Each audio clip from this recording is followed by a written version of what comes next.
We are now to receive a draft of curriculum standards in mathematics. Is that right? Or am I ahead of myself? Melissa, you get to talk to us 2 days in a row?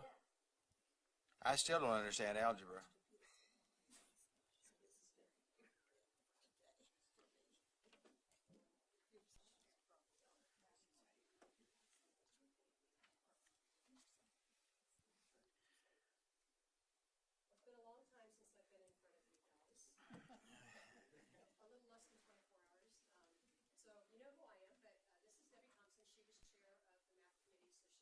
To kind of co-present with me today and help kind of field the questions that you guys may have. A lot of what you're going to see, you've seen the last time we were here. We're just going to kind of remind you of some things and then bring you up to speed of what's happened since the last time we shared the information with you guys. So we'll go ahead and get started here. Just reminding you who is on the committee, and the committee was divided. We had the writing committee, and they were grade banded. I'm not going to read the names. You can kind of glance through them. And then the review committee. And those two committees combined were the voting members, the ones that were able to kind of say, yes, this is what we want to go forward with. Debbie, as you can see, was the chair of the writing committee and the overall chair of the complete committee. And then on the review committee, Chris Carter out of Olathe was the chair of the review committee.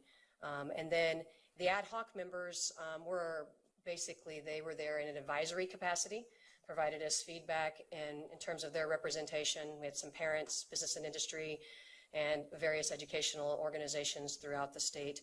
And they were instrumental in providing a lot of critical feedback in terms of making sure that they were parent-friendly and also addressed the business and industry needs that they felt were in the field.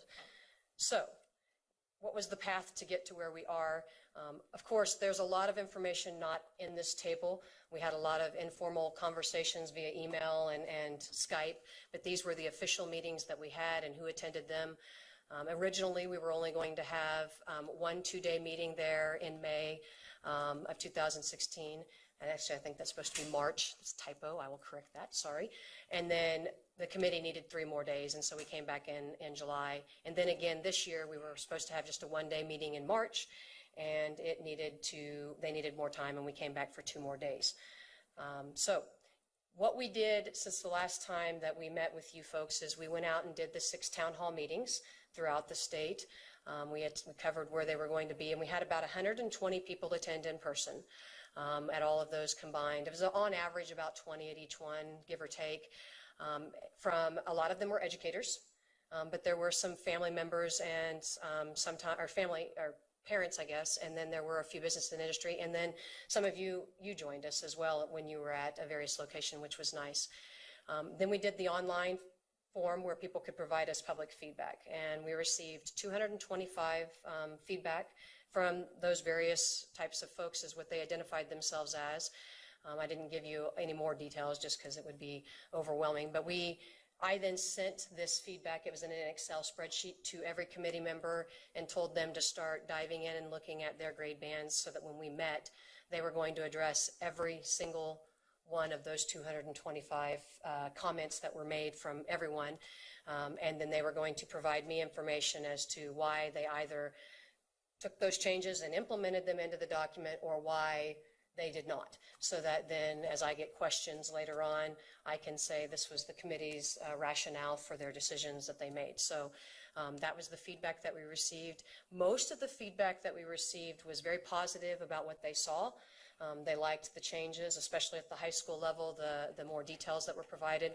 They liked the glossaries and whatnot. There was a lot of questions about just more clarity, wanting us to clarify things a little bit more, and then concern about connecting our standards in 2017 to resources that are out in the world that they use on an everyday basis, and how they are tagged, if you will, with codes for each of the standards, and Debbie's going to talk about that in a minute, but that was a very big concern for a lot of people, and so the committee spent a lot of time addressing that, and like I said, Debbie's going to talk about that in just a second. So I'm going to hand it over to Debbie to talk about the next couple of slides.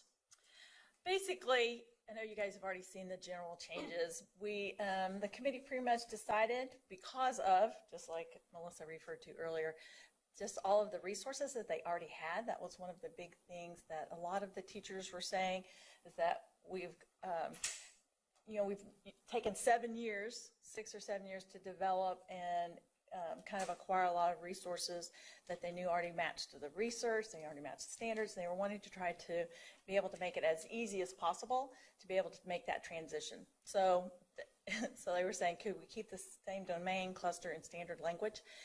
But the thing is that they really did like the easier, cleaner format that we were presenting with this upgrade on the standards.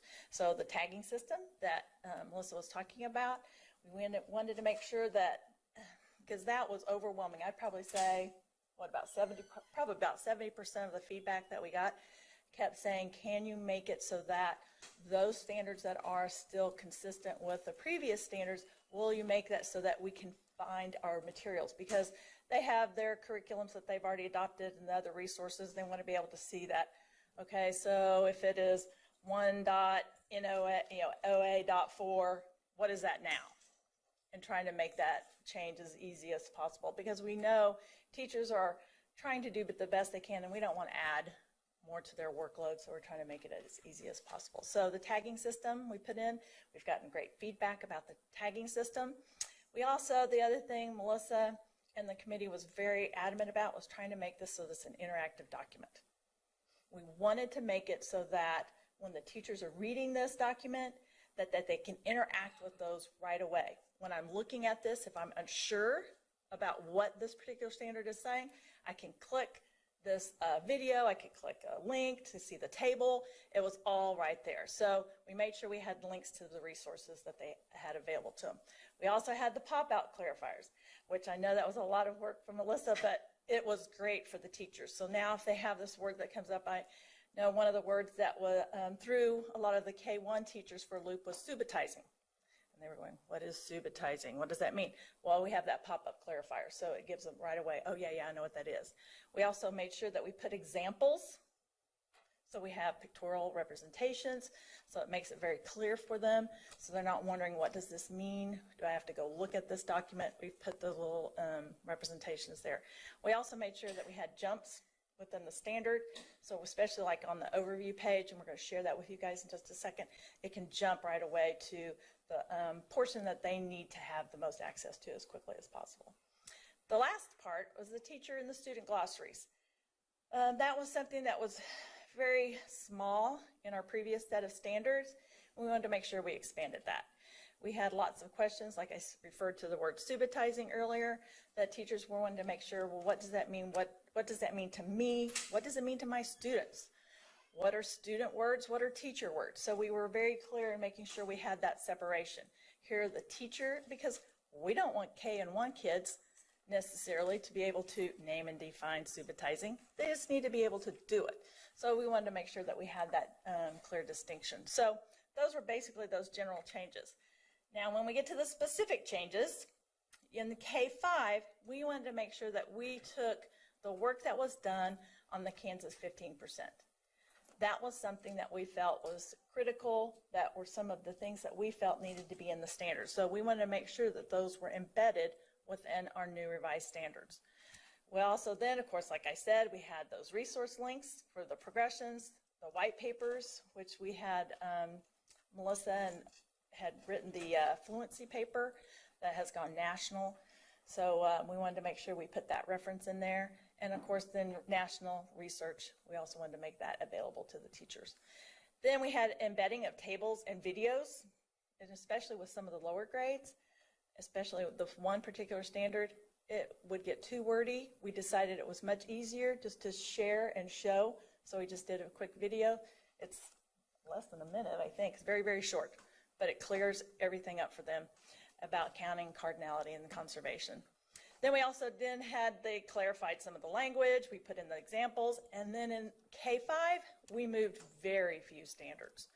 One was about angle measures, and one was about graphing, linear equations, basically, and we kind of just moved those. But other than that, the changes in elementary were pretty, mostly just clarifying, making it easier. And the reason for the moving of the standards from the elementary was to move them up with like the measuring of angles.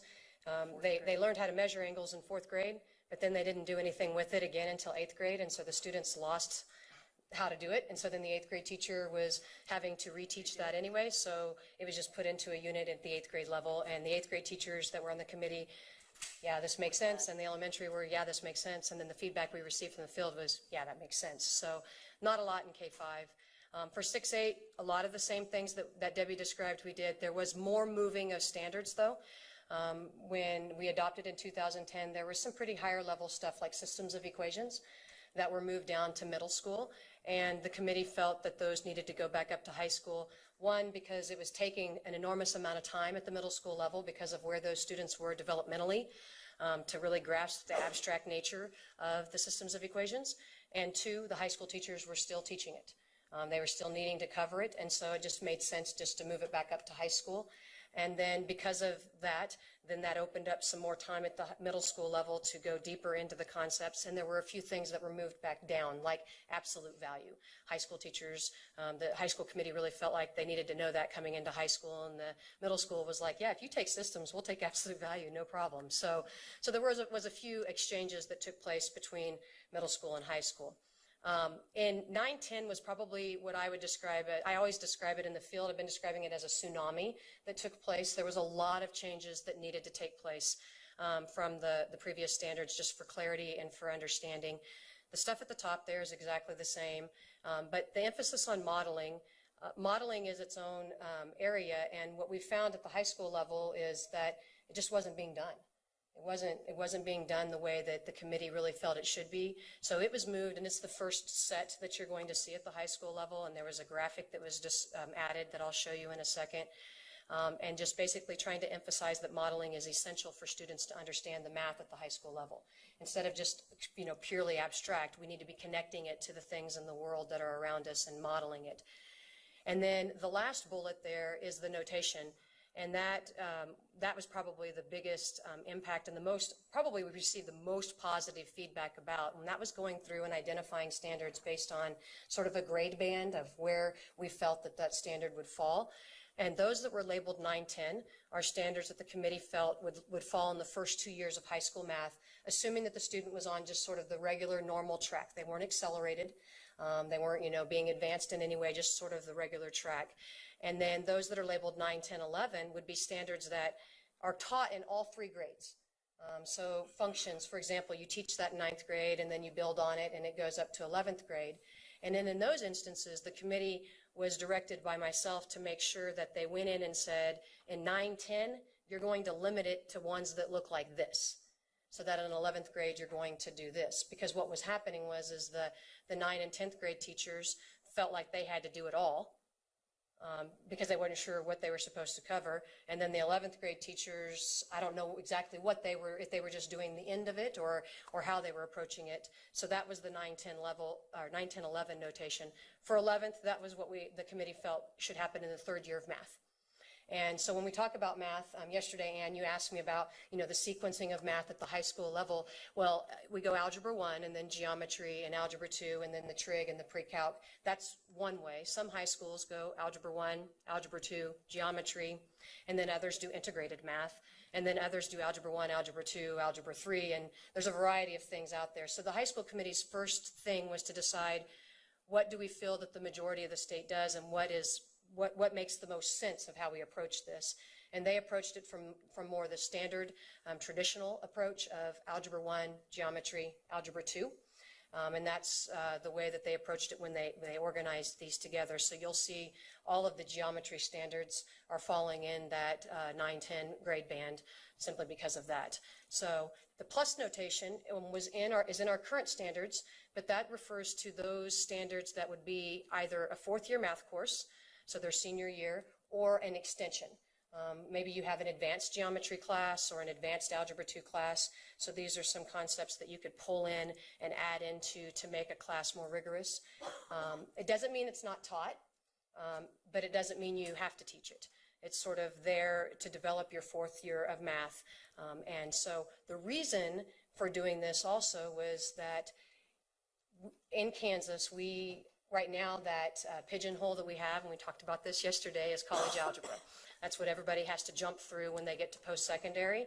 And a lot of schools are teaching college algebra in high school as a way of getting dual credit or preparing them. And so what I asked the high school committee was to look through the high school standards through that vision or through that lens. And if a concept was taught or introduced and taught in college algebra, that means that that is a college level math concept. And we should not be expecting every student in high school to be able to do college level math. That would be like expecting every fifth grader to be doing sixth grade math. And so the committee agreed wholeheartedly and went through and started going through and identifying those concepts that they felt were more college level math and putting a plus by them so that they could go in that fourth year of math, which could be college algebra, it could be calculus, it could be, any higher level math course, but that then it wasn't expected that every student be able to do that and, in the lower grades. So we'll have there's a lot more, you'll see that there are a lot more plus standards in the 2017 standards versus the 2010, and that's the main reason. The other reason is at the geometry level, the number of standards that exist in 2010 standards there were so many of them that they didn't feel that they could go into the depth that they needed to help the students get the conceptual understanding. And so it was necessary to kind of go through and pick the most essential ones that the students needed to be able to move forward and go deeply into those. The STAR standards, those that are identified with the STAR, are the standards that lend themselves really well to modeling. So that's identified for teachers right now to sort of emphasize that modeling is important. Here's an area where you could really go into some modeling. There's a lot of good models out there that you can do, so that if a teacher didn't know ahead of time, they could actually go out and find good ways to model and represent the mathematics. So that's sort of what took place in 9-12. And like I said, the feedback we've received from high school teachers has been overwhelmingly positive. The written feedback, and then at the town hall meetings, they were very excited about having clarity on where those things were to land. So we're going to take a look right now. What I did was I took part of the standards document and just sliced out pieces of it, because we're not going to look through the whole big pages, and I'll zoom in for you to make it so you all can see it. But each grade level, and I'm going to ask Debbie to step up here too, and she's just going to chime in if I forget things. So each grade level, we have an overview page. Anywhere that you're seeing blue underline is a hyperlink. And since the document and the copy that you have is a Word document, you'll have to hold your control key down when you click.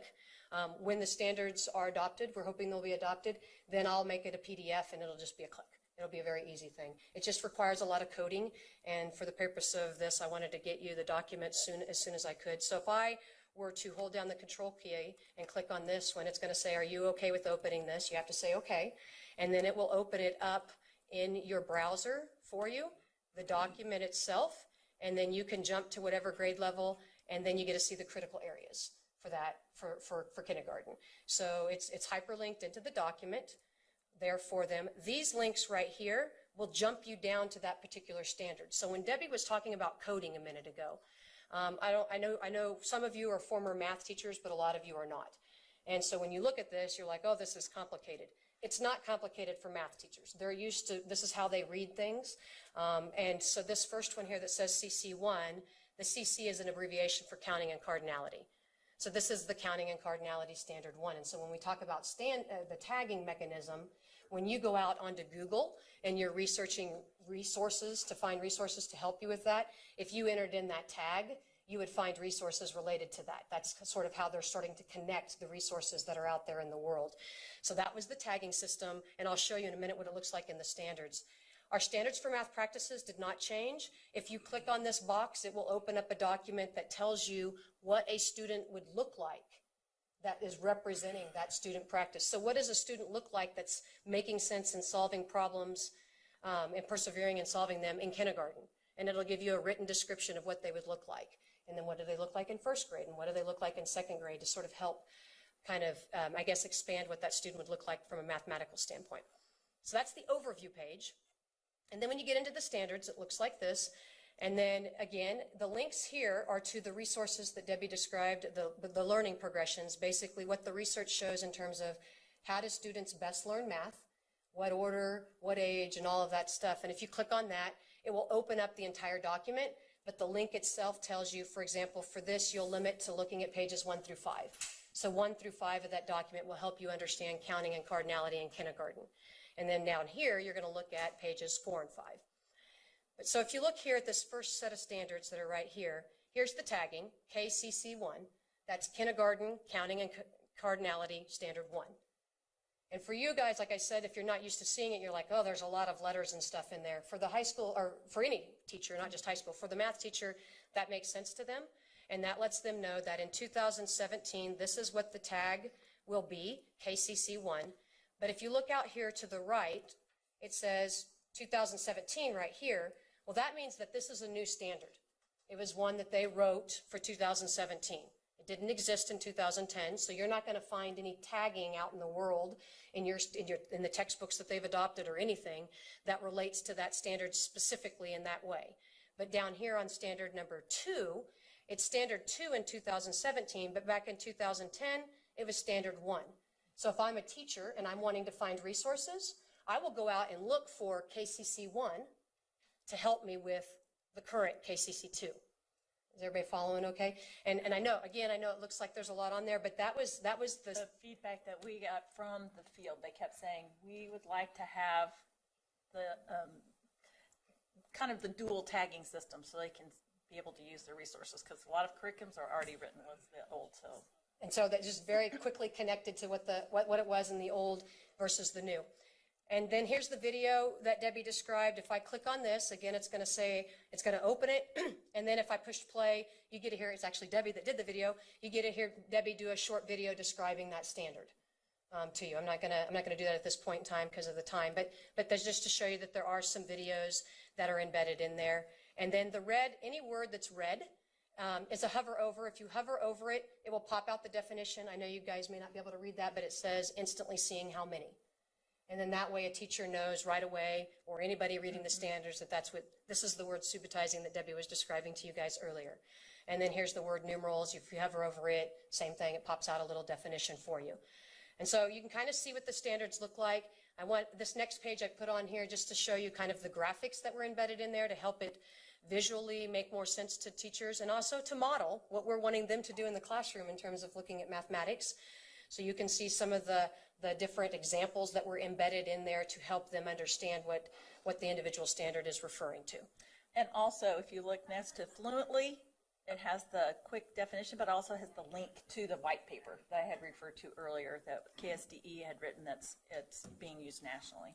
As you guys are aware, there's a lot of misconceptions about what it means to be fluent in math, and most of that is they think that you're supposed to be able to do math fast.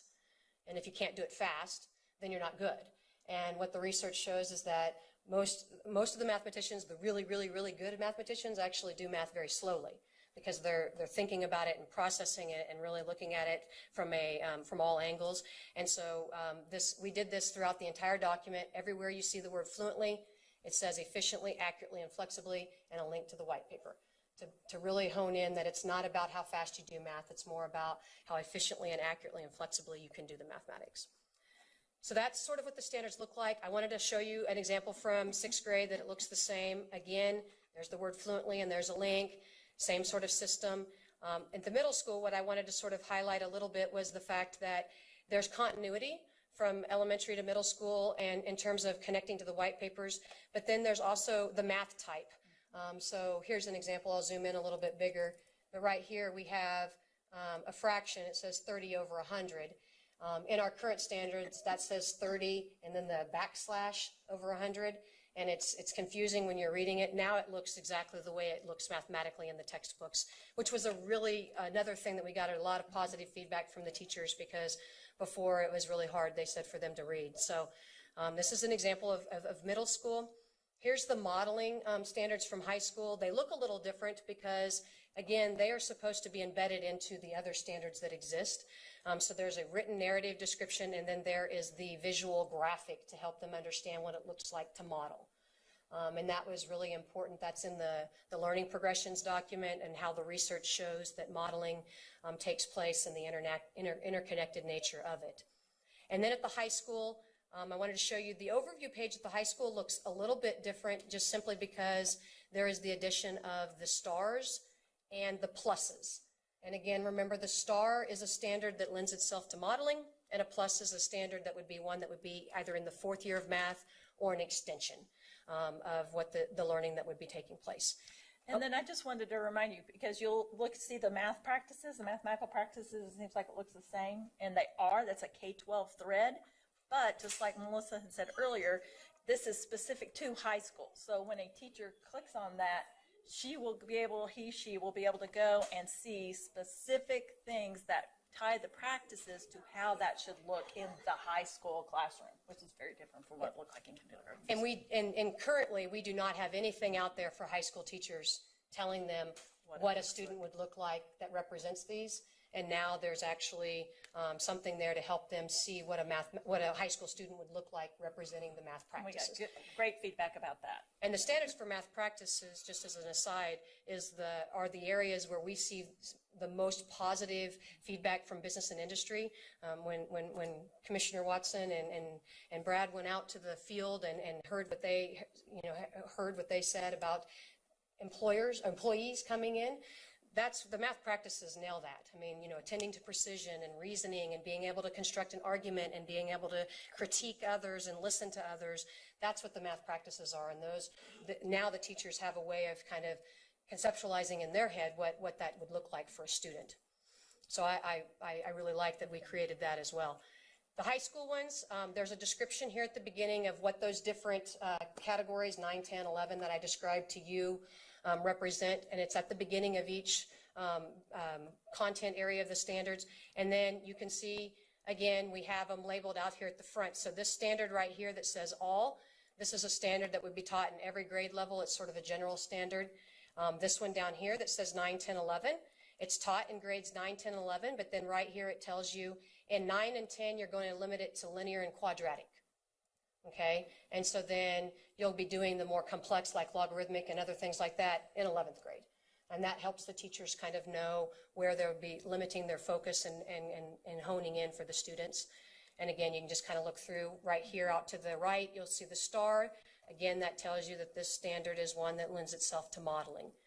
So that just kind of gives you an idea. You can see the math type is there so that the teachers can easily read it. So that's just giving you, I guess, a taste of what it looks like. I know you have the complete document there that you can look through, but we wanted to be able to kind of talk you through that a little bit. And then at the end of the document, there's the teacher glossary and a link to the student glossary.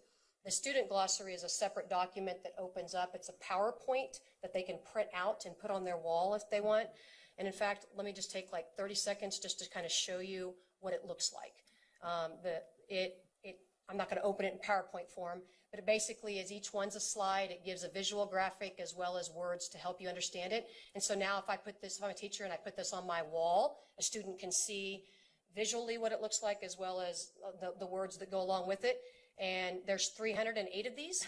and they're student friendly, but still mathematically accurate. Yep. That was kind of a... Yeah. So absolute value function, you can see that that's more complex looking, but if I go down here to addition, it's flowers. So it's very much relevant to the grade band. So now if I printed this up and put it on my board as a teacher, it would be relevant to that student and still be complex to the degree it needs to be for that grade band. So in this, all the teachers were like, can we just add more? Can you keep adding more? And I'm like, well, 308 is a pretty good sampling size, so we'll leave it at that. We'll leave it at that for this go around. But we had a lot of positive feedback about that. So that's just sort of taking a look. We will have front matter or introductory stuff that will go in there after you all are finished that will connect this, the standards to the Rose capacities, the social, emotional, and character development, the learning progressions, and then there's a portion on the teaching math teaching practices to just sort of kind of emphasize the importance of those areas in the agency. So we do have a written narrative that will go in there as sort of an introductory once the standards are adopted. So I didn't want you to think that we had forgotten about that. That will go in there once the standards are adopted. We are going to be doing a lot of supplemental documents. So as your wheels are turning and how are we going to help teachers and whatnot, we're going to create a document that shows the new versus the old. So here's what it was in 2010. Here's what it is in 2017. And in the middle, here's what changed exactly. Was it just a word? Or, did we break it up? What was specifically done? And then we're going to give a document to help them when you're adopting a new curriculum, what's important. And one of the things that's important is if you're adopting a curriculum that's aligned to the current 2010 standards, and now I'm a high school teacher and I'm teaching the systems of equations that I described earlier, that content is going to be in the 8th grade. So I need to be able to go and get that material from my 8th grade teacher to be able to use it at the high school level. And if you're using an online curriculum, you need to make sure you have off-grade level access. So we're going to provide guidance to kind of help districts have the forethought in terms of looking at that. We're going to have grade level focus documents to help teachers hone in on what is specific for them, and an implementation plan for districts that'll kind of cover the first 3 years. We're going to update a bunch of stuff that we currently have. Appendix A, which helps group things for high school teachers, the acceleration materials that we've shared with you guys, some curriculum rubrics, the flip books that are also a nationwide resource that's used, the K-12, we're going to update those, and then the parent guides that we shared with you guys a little over a year ago, those will be updated as well. The implementation plan right now for districts in 2017-18, it'll be the 0 year. So basically they're going to have a year to look at these standards, to plan, to think about what's going to happen in their classrooms. The assessment this next school year will be exactly what they just took. And then in 2018 and 19, they'll start implementing the new standards. And during the assessment, they'll field test the new items that are aligned with the new standard. And then in 1920, everything, the assessment and everything will be full blown. And this is not different than what it's ever been, but I'm just sort of reminding you that even though they may not get the new standards until August or September, whenever they're adopted, they're still going to have an entire school year to be able to look through the standards and become acquainted with them. And we're going to be going out and providing all kinds of training to them as well. And all of those resources getting uploaded onto the KSDE website. So that's all we have for you guys. Took a little bit longer than I thought, but any questions? When will this be presented to us for adoption? So we're receiving this month, and we're hoping to have it adopted in August. Okay, are there any questions? If not, thank you very much. Oh, go ahead, Ken. I can't get online, but this is my thought or my question is probably totally out of line because I'm not a teacher. I was never a teacher officially, and I was never a math teacher for certain. But it seems to me that all this good work that goes into these very clear, specific standards is the antithesis of individualizing education for kids. Where am I missing it? I mean, I'm not trying to create a controversy, but I think the general thinking is that kids don't do as well in math today as they used to. I don't know, but you know, I don't know how people learned complex math concepts without these standards in the past, but somehow they did. So is this really a help to all or most math teachers to have the specific instructions about how to teach these concepts and at what particular time and what grade level and all that, or is it not? And I would like to have that answered by math teachers. I just need to go out and survey math teachers and find out, because I just don't understand how this is really helpful. Well, and surveying the teachers, I think, would provide you a more global answer. But the standards are based in research that has shown how students best learn the mathematics. And what I've seen in classrooms where the standards have been implemented with fidelity have been some really amazing things taking place in the classroom. Students are being able to really do some higher order mathematics. When you say that students are struggling more with math now than they did in the past, I think our society and our times have changed in terms of what we're using math for. Math is much more prevalent and up and coming, and I think that the standards, the teacher standards that we have that are going to be in the introductory part of it is going to help teachers really understand how to approach the mathematics. As far as, you know, is it negative to tell teachers what they need to be kind of focusing on? I would say no, because the teacher ed programs don't do that for them. They don't have They don't have the detail of what they need to cover. It's more helping them, especially for high school. When you're a high school math teacher, you're learning the math, the calculus, the different calculus. They're not showing you how to go about teaching Algebra 1 and geometry. They're teaching you Calculus 1, Calculus 2, and Calculus 3, and they're not breaking it down to such a level to help them understand it. But Debbie was a teacher for 35 years, or I don't know how many 31. years. 31. And she's recently retired. So I'll let her, she has. Well, and it's very interesting that you talk about this, because that is one thing that I've kind of tried to do a lot of research on. And when you really look at the research, the students that really did well in mathematics, the percentage was quite small. And now we are. What was that again? The percentage was quite small of kids that were actually successful in mathematics. And now we are, and plus, not all kids necessarily were educated to the level that they needed to be educated. And so now we are trying to educate all kids. And so we are trying to make sure that we provide curriculum, standards. Back to the microphone, please. Oh, I'm sorry. That are rigorous for the population, but also it's accessible to all kids.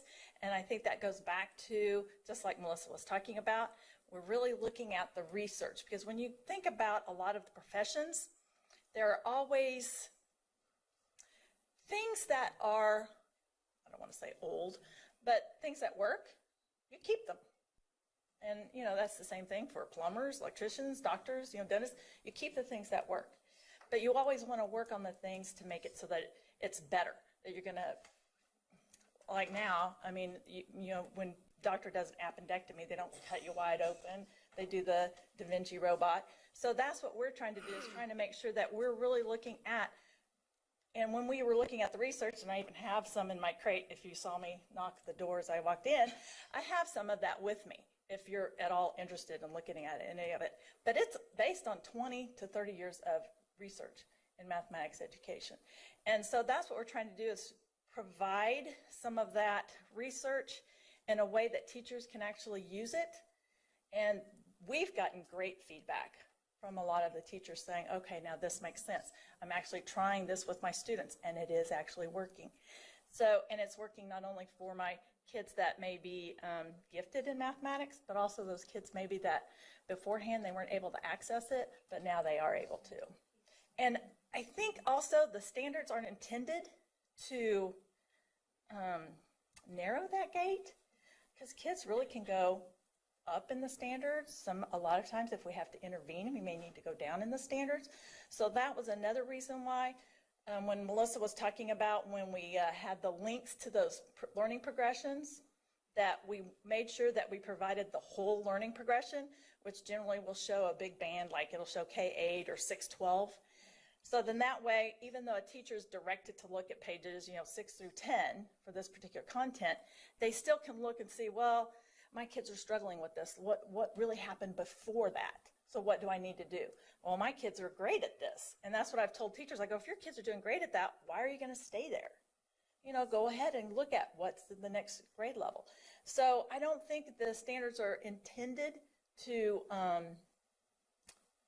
corral teachers or corral kids into a narrow vision.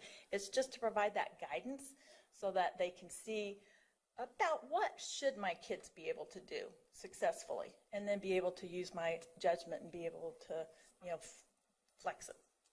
Well, thank you. I'll take your word for it. I mean, I would just, if this is the new bread and butter, then I would expect math, our students to just begin knocking the top off of math. But I'm a bit skeptical, and I'm not trying to create controversy. I can drive a race car, be the best driver in the world, and not understand how the electronics of each module works in the automobile, and so that's not important that I learn that. So that's probably a bad analogy, but it just somehow I'm just uncomfortable with the idea of teaching each kid. I mean, that's what we continue to talk about. We want to reach each student, and it seems to me that the standards are kind of the antithesis of that approach. And I'm not talking about just math standards. I'm uncomfortable with standards in general. I think we could do well without them, real honestly.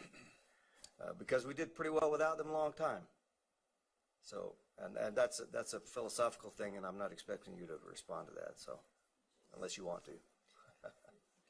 Jim McNeese. When I'm out in the field talking to people, and they say, these standards that were created someplace else, how do I respond? Well, I would say they were, and in fact, the 2010 standards had a lot of Kansas input. We were one of the few states that actually submitted quite a few adaptations and suggestions, and a lot of I wasn't chair of the committee then, but I was a member, and I know a lot of the members could actually pinpoint in our current standards, say, oh, this is something that was, I had put in, because we were very much looking at the research and putting it in and giving our feedback based on the research and the experiences that we've had. This time around, and I know we had Mr. Rhodes and Mr. Knox, they were part of that committee. They were amazed at how much input that Kansas educators were having and how much thought and how much deliberation we went through. We went through word by word practically. So this is definitely, and the teachers came from everywhere. Western Kansas, rural, urban. So it definitely is Kansas teacher imprint all over it. Wouldn't you say? Yeah, and the only thing I would add to that would be that if you go through and you look at these standards and you read them, there was a lot of changes in the language to make it feel more like what we see in our classrooms. The shifting of taking systems of equations back up to high school was directly from what the teachers were saying, that the way our students are learning the math. And the plussing of a lot of standards at the high school level, that decision was because of what we felt. And I'll just this is anecdotal, but when we made that decision, we were making that decision at the high school level to plus a lot of those standards because they were college level mathematics. I was attending a meeting where there was the me of all the other states, the math consultants of the other states. We were talking about the standards, and I was describing what our committee was proposing. And I received a lot of oh, well, are you dumbing down the math, or what are you doing at the high school level? And I sort of stood behind the committee and talked to them. And then when the National Council of Teacher of Mathematics met in San Antonio in May, sort of the gods of the math, if you will, in the nation, they met and they got together. And with that, they didn't even know what we were doing. They said something needs to be done about the high school standards because we're requiring everybody to do math that's in college level at the high school level. And one of our committee members was there because they're and they raised their hand and they said, oh, you need to go talk to Melissa Fast because Kansas is way ahead of you on this. We're already doing that. And so I've already received contact from them, and they're looking through at what the high school teachers have done. So our standards are Kansas, and we are impacting what's taking place at the national level by the decisions that we're making as well. So that would be sort of how I approached it. That's how I do approach it when people ask me. So nobody gave us these? No, absolutely not. Relating to assessments, I'd imagine that the standards, as you said, when you spoke about the standards and the assessments have to match. Mm-hmm. So when they take the test in 10th grade, we know that the standards and the assessment are together. But how does that relate, or did you work with, how are they related to ACT and other assessments? So we looked at, and we shared this with you back in the beginning of the process, but one of the documents that we looked at were the ACT and the SAT standards that they have out there that are public knowledge.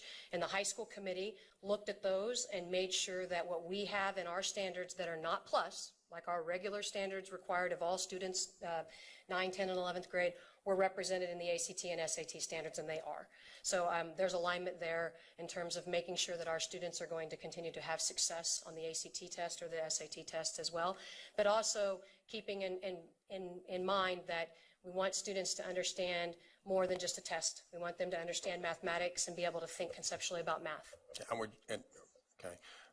When did we start developing and creating standards?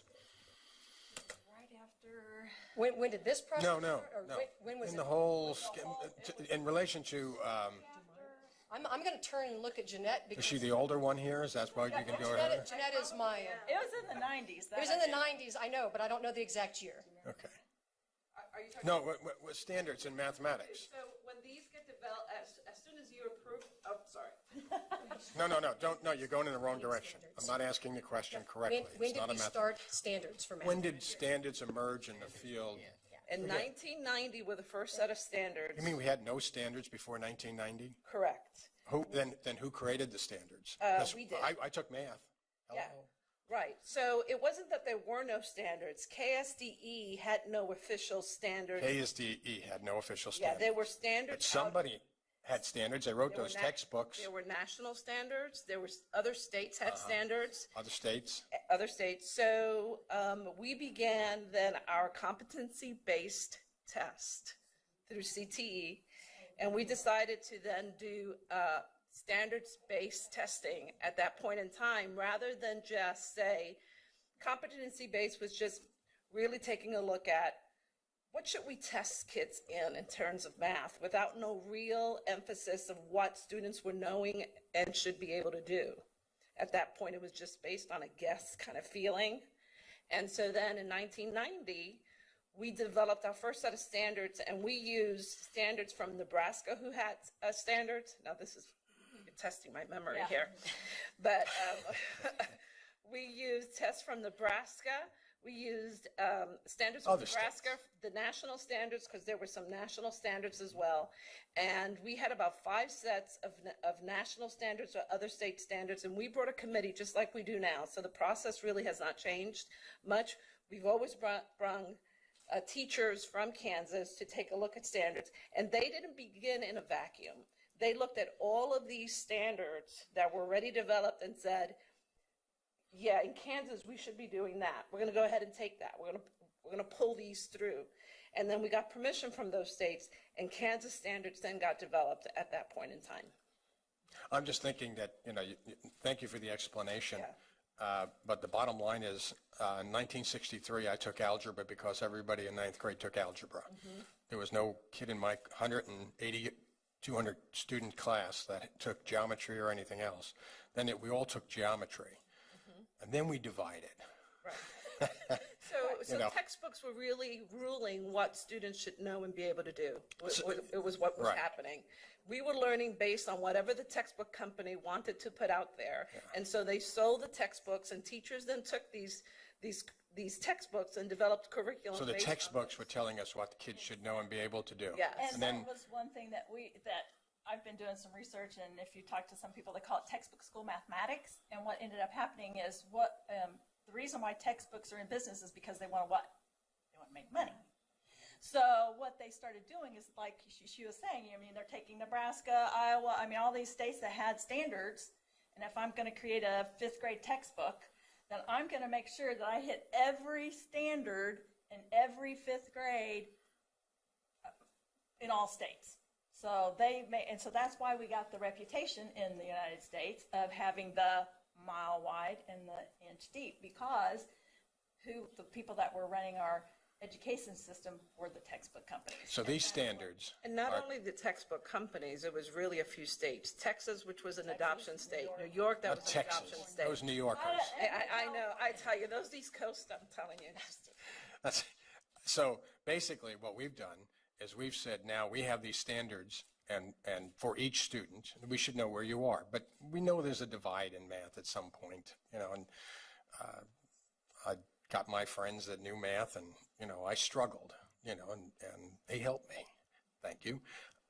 So the reality is that we have our own Kansas standards. Now we'll go find resources, which you've been up here alluding to, but also textbooks that meet the needs. So the districts will look at the standards. They'll have textbook committees that will choose textbooks that meet their standards at all grade levels.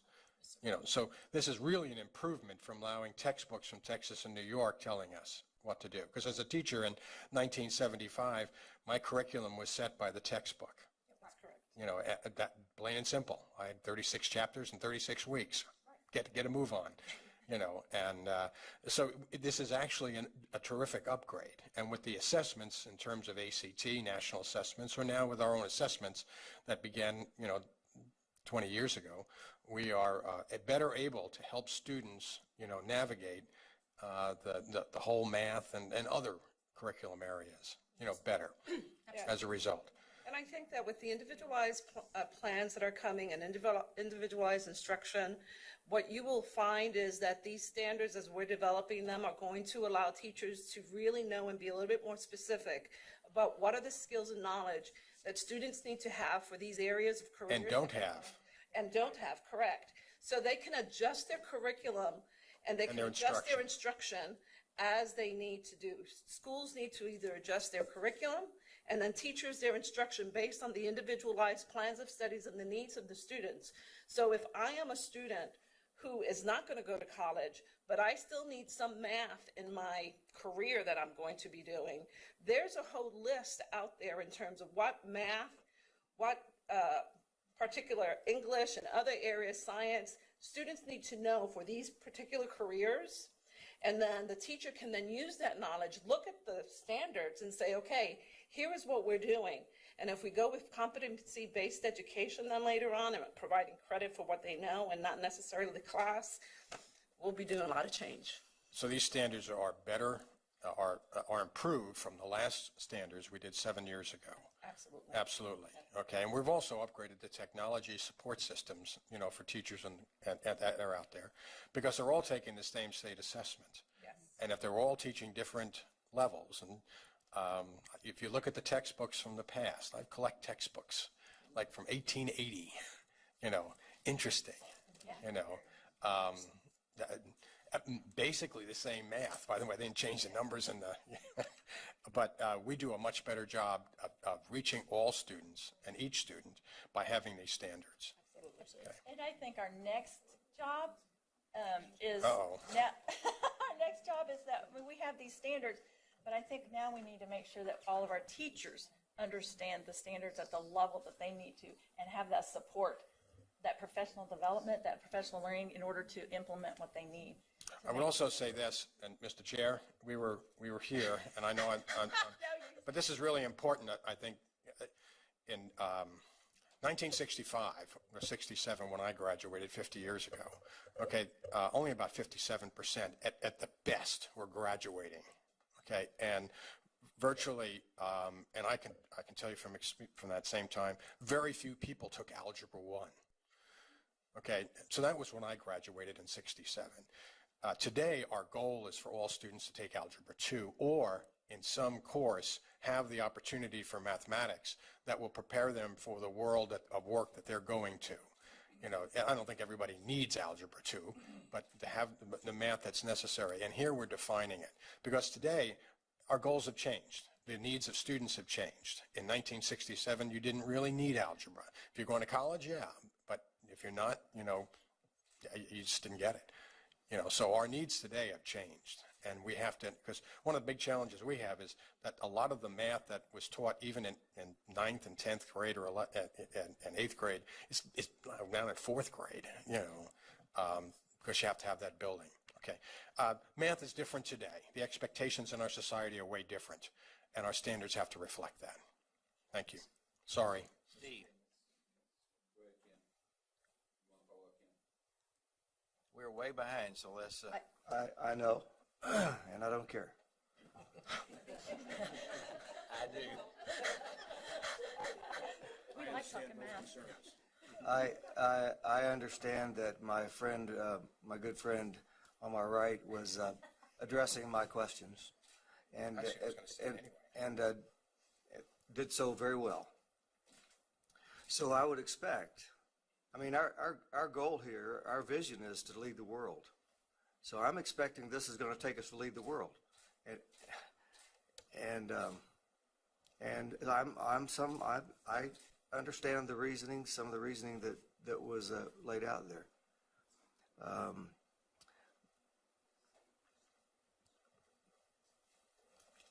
But I do struggle. I've been sitting in this semicircle for a long time, and I still struggle with the real value of all the work that we do on standards and updating them every 7 years as getting us really where we want to go. Because we're just continuing to do what we've been doing at a higher level. And That kind of goes back to what I was saying, is that if we have standards and we're expecting this for our students, then we need to have that support for our teachers, because I think they're the first line of helping our students. So I think that we need to really now help and support our teachers so that they can help the kids. If you want to lead the world, we have to compete at the world level. If we want our Olympians to be able to throw a shot put as far as the Olympians across the big ocean do, our athletes have to have access to the same resources. Well, and our international counterparts, their standards are this rigorous, if not more. well, some of those countries don't even have standards. And I don't know, I'm not convinced that we're doing better compared to the rest of the world today than we were in 1950. But again, Jim's point that we were not educating all kids then is a valid point. So I'm not trying to be argumentative. I'm just wanting to be sure that we're doing the right thing. I understand that. Right. Thank you. That's great. Steve. Thank you. Thank you, Mr. Chairman. And in the interest of time, I will be as brief as I can be. I know how tough it is to write math standards. I spent a year of my life doing just that while I worked on an Indian reservation. There wasn't much to do in Powhatan except work on math standards. So I know how tough it is. We hired 2 writers to give me a hand, and we came up with a succinct list of standards. And what I'm going to ask my fellow board members to do is to not rush into an approval in August, but to shoot for September or October, because I want to get this right. And Ken's points are well taken. We're doing more chasing of something that is an ideal that may or may not get us to really where we need to go. So I'm going to take issue with the commissioner right now, whom I have come to love and I supported wholeheartedly to become our commissioner. He says it's not about the teachers, it's a systems problem, and he's right.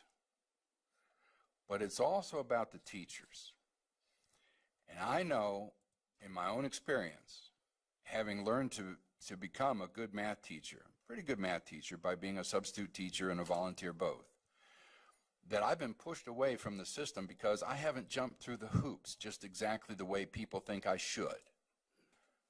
And that is central to what we're trying to do here, to change the way we do school. The way we do school is to say, you have to be one of us, and then we'll give you the keys to the classroom. And that is central to changing the way we do schools so that we can realize our vision of having every student read well and understand the language of numbers. Now, my fellow board members have heard me say this probably 100 times, and I'm going to keep saying it. Every child, except for those who are blessed by either nature or God to not have a full deck, and we have them. We have children who will never learn alphabetical order, and that's okay. But 99.5% or more should be able to handle decimals, fractions, and percentages like nobody's business, because it's not that hard. But when I taught 6th grade in Kansas City, Kansas, 40% of my kids this past spring had no arithmetic skills. I mean, virtually no arithmetic skills, and I look forward to sharing that data with my fellow board members. Ken's points are well-founded. I don't want to get in a hurry to approve these standards, even though I know you went to just a tremendous amount of work, and it's a good document. But there are fundamental flaws in the system that need to be changed. Thank you very much. Whenever we do see this again, since this is an issue that has a lot of concerns, we'll make sure that there is adequate time. We'll extend the time for further discussion when this comes up again. Thank you. We're going to take a 10-minute break.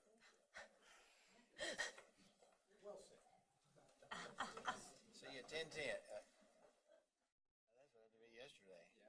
Okay, let's reconvene, please, and we will start talking about post-secondary completion and attendance. Brad. Okay, well, excited to share with you. You have a copy. We're going to focus on the post-secondary success. And if you look at the first slide, you see Summer Impact Institutes. I'm just going to share with you what I've been sharing this summer as we go around the state. For example, a few weeks ago, we were at Washburn University, had 250 to 300 teachers. So I've been doing a session with them. Next week, we're in Great Bend at Barton County doing another. So I'm just going to, this is what I'm sharing with them. So as we try to help the field move forward.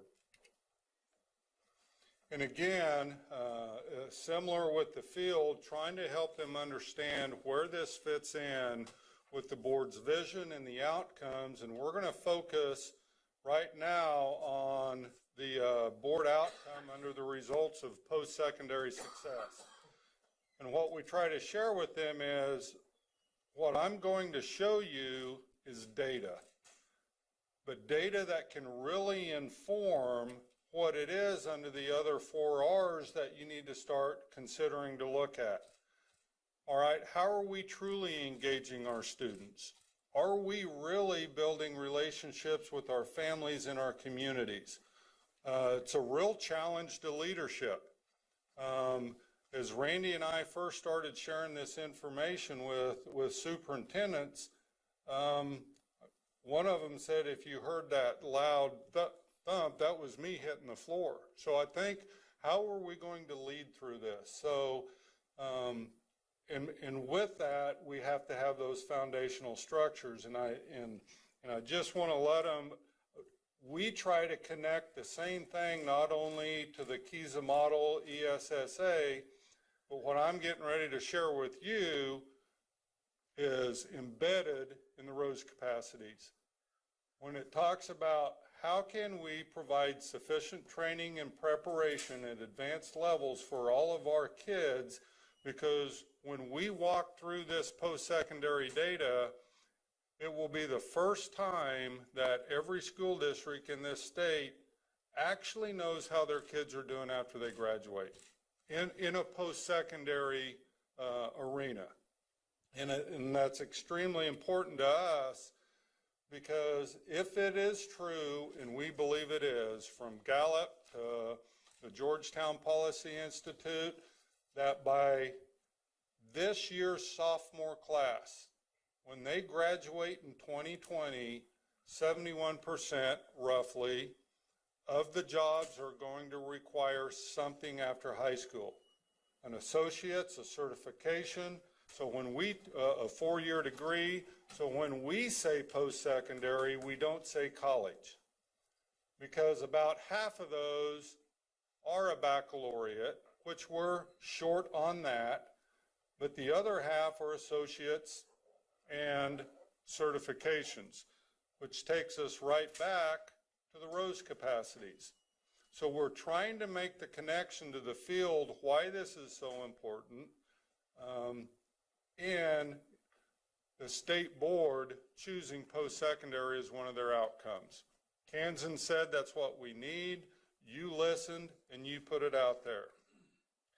I also think this is really important, because as we move further into this, I'm going to refer back to, we don't need 100%.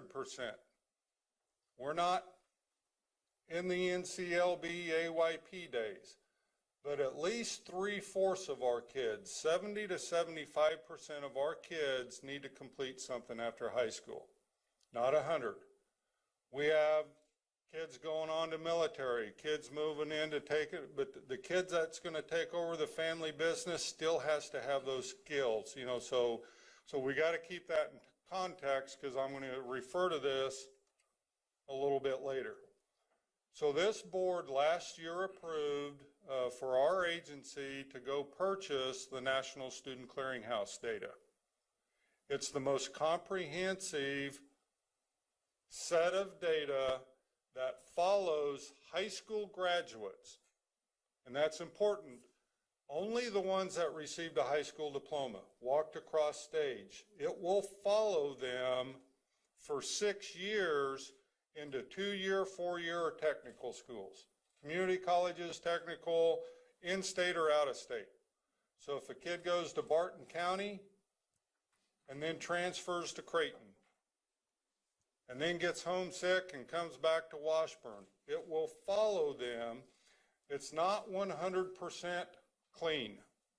There are, if someone goes to Jim's Barber College, it may not be in there. There are some privates that may not submit theirs. One of them, or we've had a few in Kansas, but Randy met with Board of Regents, he met with all the privates, met with all the technicals, they're all on board, all the Kansas ones. But it's the best data that we have. It does not include military, just post-secondary. Now, if a student goes to the Air Force Academy in Colorado Springs, they'd be in there. But if they enroll, we consider enrolling in the military, going into it, a success. They just won't be in this data. But again, we need 70 to 75% with a 2-year, 4-year technical, some certification. So what I'm going to do is share with you first what the schools are going to receive. And they'll get it 3 times a year. It's the National Student Clearinghouse, and it's going to follow those kids for 6 years.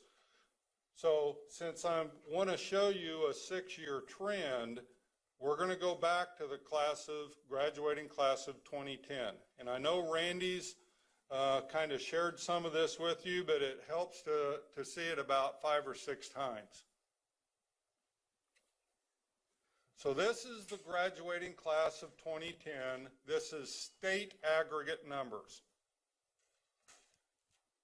And it helps, if I can do this, because normally when I present, I'm standing in front of it. And with chairs there, I go to the ER about once every 3 months, and I'd just soon skip a month. So if you look at this, the first year out of the graduates, so let's say we had 100 kids walk across stage, it's going to follow this graduating class of 2010 for 6 years, and it's the same kids, the same 100 kids for 6 years. The kids will change colors. So in the first year, purple means they did not enroll. They didn't show up. The green means they showed up. And down there at the bottom, you see a little bit of maroon. We already had, in 2010, 0.6% of our kids already attained something. Maybe it was an associate's. They took a lot of dual credits. Maybe it's a certification. But the maroon is they've completed something. And that maroon will just keep getting bigger over the 6 years. Once you complete something like an associate's, you become a maroon. Now, you may still be enrolled and get a bachelor's, but you stay in that maroon. So it accumulates. An orange means you're still in the system. Green, I enrolled. Orange, I'm still enrolled. Yellow means I dropped out. I was a green, but then for some reason I decided post-secondary wasn't for me and I didn't return. So when we look at the class, and this is what school districts get, and they will have it by name. That's why this is not public. School districts will know each individual student by name and be able to follow them. If I was at Jeff West, I could already be following my daughter. It would have showed that she was at Barton last year, KU next year. Hopefully she shows up, she's enrolled, but it will follow her through there, and the school can monitor. And again, it's the first time school districts, you always hear, oh yeah, 90% of our kids said they're going on. Well, you look, the first year, only 64% of the graduating class of 2010 stepped on a campus. 2-year, 4-year technical. Yes, Ken? Brad, the greens in the following years, Yes. small percentages, those are kids who just waited to start something else. Correct. So I'm going to back up on here. So if you look in the year 11, 12, 4% of the kids waited a year before they enrolled, but they made it. The next year, 2.8%. But you'll notice 4.4% set out a year, so we picked up 4.4%, but we lost 11.5 in the yellow. You know, so it's the same group of kids, they just change colors as they go through. Great question. So again, 64% of those showed up, but remember what we need. If Kansas needs 70 to 75% to complete something, we're already woefully short of that goal. Now again, this was 7 years ago, but the schools now have 2010, 11, 12, 13, 14, 15, and they get it 3 times a year. This is just an example of how it will expand, and you can follow those kids. So let's follow that class 6 years out. Again, same group of kids, 39.6% of the graduates completed something 6 years out. And it's kind of instructive for districts when they look at it, they will see about a 20 to 25% drop from the kids that started to the ones that finally completed. Now, if your green is really low to begin with, that's not going to be the case.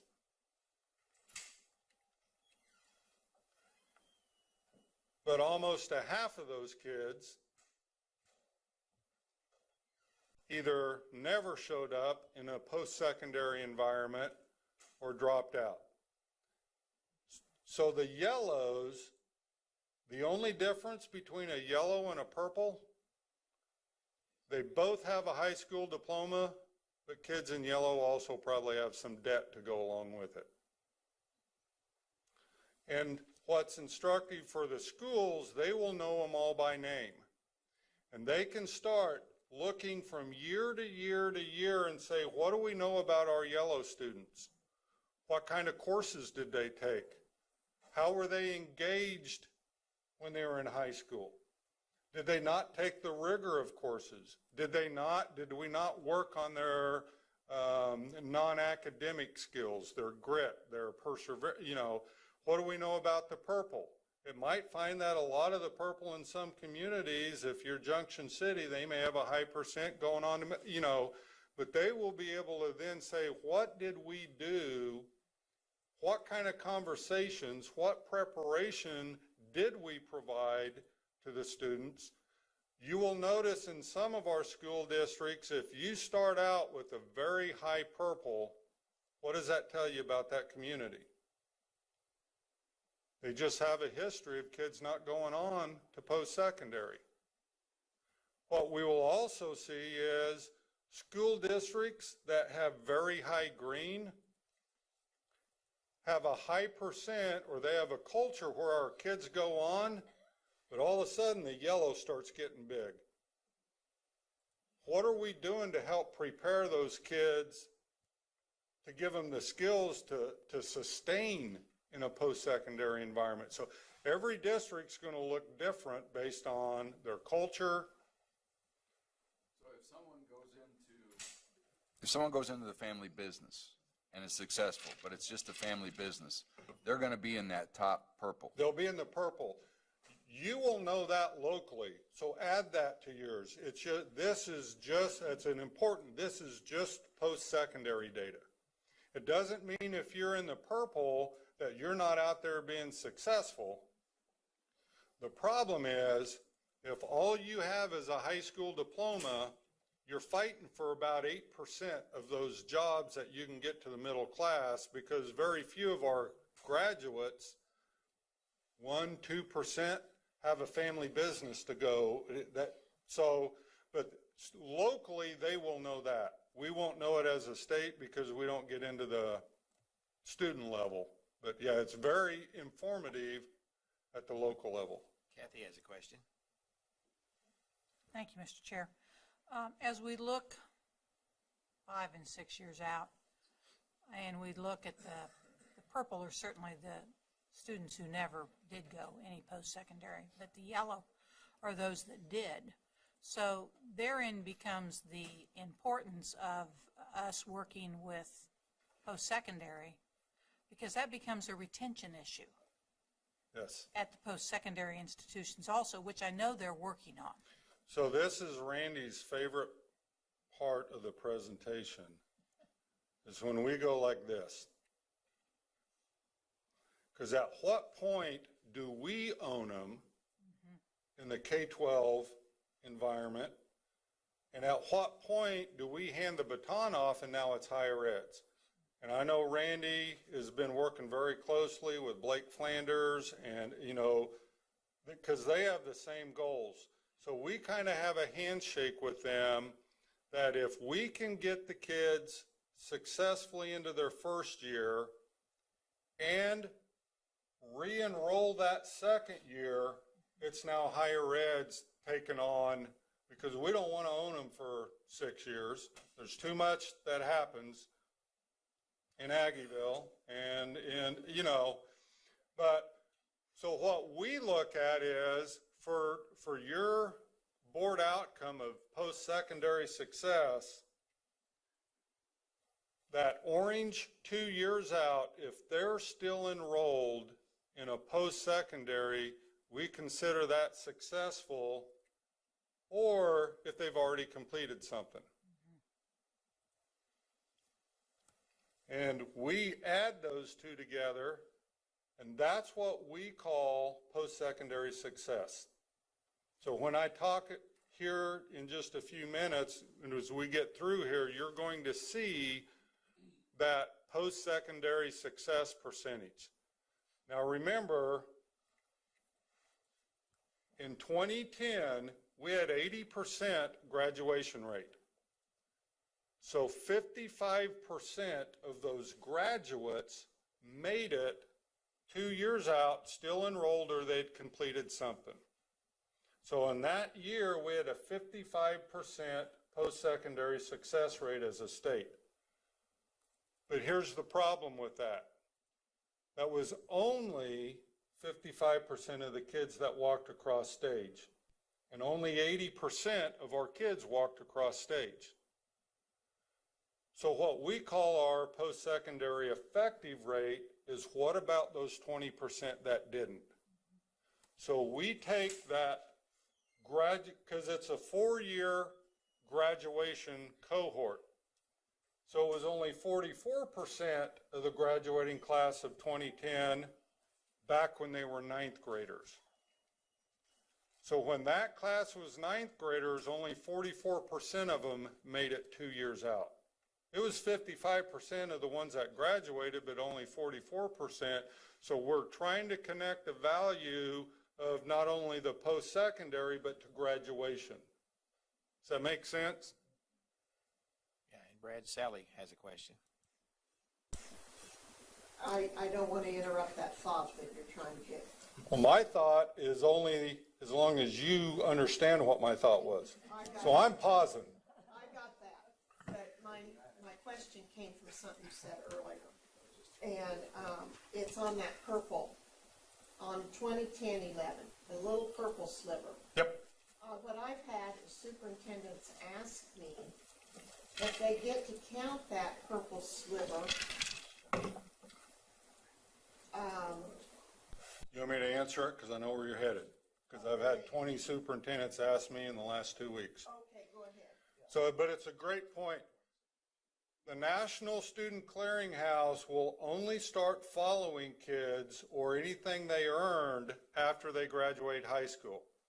Well, we know that kids earn associates or certifications while they're in high school. So we add that into the report I'm going to show you here in a minute. Okay, so they have the availability to Right. add that. And they can also do that. But we'll add it for them. And they also know which kids went to the military. And they can do that locally. I've got a better chance of getting hold of President Trump right now than I do of getting military data. But so if you can help us on that, we would add it, but we just can't just tweet him. Okay. But the point is, we don't have that. We consider that a very high success. We just don't have access to that data. Now they can add it locally. Ann has a question.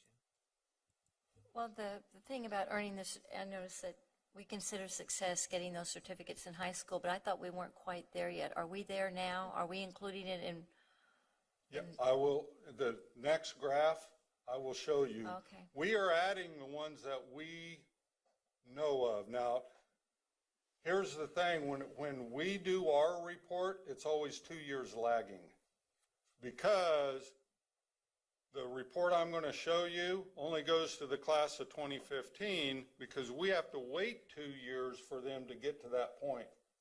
So when that class shows up, we will be able to be adding the ones that they were in high school also. Does that make? Yeah, I'll show you here in a second. So everybody gets the effective rate. It's that same class for, you're so much better than our research staff, because they're like, you know, they're like, you can't, so. Our goal is to get the effective rate up to the 70 Yes. plus percent. Okay. Yes. So every superintendent should know immediately what their effective rate is. They can go out and look at it right now, and I'm going to show you how you can go see your own districts here in a minute. So, yes. I'm going to, when was this first given to superintendents? How has this been communicated? Well, we started last spring at a council of superintendents showing them their data, but it went public on our report card July 1. So it's been available to everybody since July 1, and it's been available to superintendents since Mid-April. mid-April. Yes. Okay, thank you. But Brad, we talked about this last fall. Yes. Yes. We may want to follow up. Okay, so this now, I'll back up. This NSC data is school districts have this, and it's authenticated, which means only they can see it, the National Student Clearinghouse. We take this data and we've created the public report card. So this is state of Kansas average data. And we look at 5 years of trend. And because you'll notice in some of your communities, the smaller you are, the more it goes up and down. You know, oh, it was that class. Or, you know, so we, over on the right, we give the 5-year averages of these. The yellow is Kansas graduation rates, and we have a 85% average over the last 5 years. The pink, normally it's orange, is our 5-year average success rate, which means on average, 52% of those kids that graduated made it 2 years out, still enrolled or completed, but it's only 44% effective rate. So we're averaging getting 44% of our 9th graders 2 years out, because we're losing, and that doesn't mean they're all dropping out. They're non-graduates. They could have enrolled in a private non-accredited. They could have enrolled homeschool. They're non-graduates. So back to Ken's point, our goal as a state is that blue 44%, we want to get that to 70 to 75%. So if you think back to the research, the study, if 71% of the jobs in Kansas are going to require something, we want to focus on that effective rate, because just focusing on the kids that walk across stage isn't going to get us there. We're taking it back, and that's where, you know, I shared this with a group of parents. I had about 100 of them. I said, that's why the boards, the individual plans of study, the parent engagement, we want to have conversations early on. I told them, in my profession, I've never in my life met a kid that didn't have gifts, talents, hopes, dreams. I've just met a lot of them that didn't have an adult or someone help them find it and get them there. And that's the value of the individual plans of study. So that's where we're headed.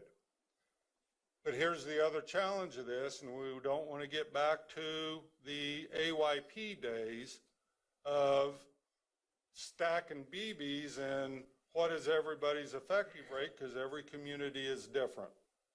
Kathy has a question. Yes. Kind of referencing that data, but then also, like you say, every community is different because they are. But if you think back to the AYP days, and when that was first introduced and we were supposed to get to the target and where we were to begin with, and the humongous gap there. Yes. And we really did phenomenal work. And then, as Randy said, it's kind of what you measure. This is, to me, a much more important measure, a much more inclusive measure. Even though it's a big gap of where we want to be, I think it's a goal worth striving for and one we can make progress on. It is, and I think, the anxiety around, how we're going to lead through this, we try to remind people, you're looking in the rearview mirror here. This wasn't even a focus. You didn't even know this information, but is now one of the board's 5 outcomes, and this is where we will be moving. So, Well, I look at this piece as that economic development piece that we can really take and say, if you believe education is the economic driver, this should help the state of Kansas economically too. well, this, when we went on our tours in all of those businesses, they were telling us, we need skilled. Yes. We need, and we can't find it. Well, the data is showing us that, and again, this is only 44% of the kids of that effective rate that are still enrolled, but not completed yet.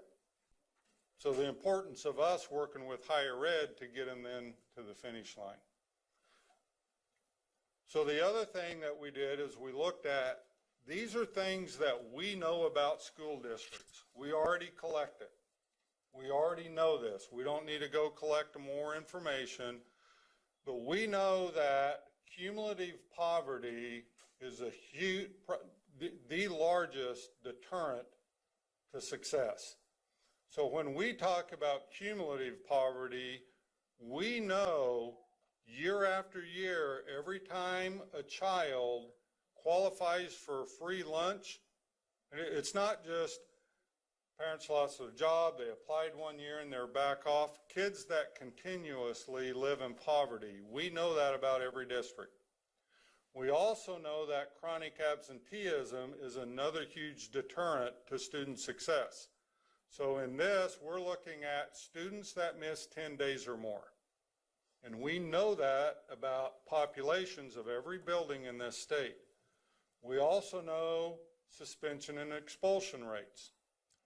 We know that mobility, student mobility, has a huge factor. The more a kid is moving from building to building, district to district, and we can monitor that.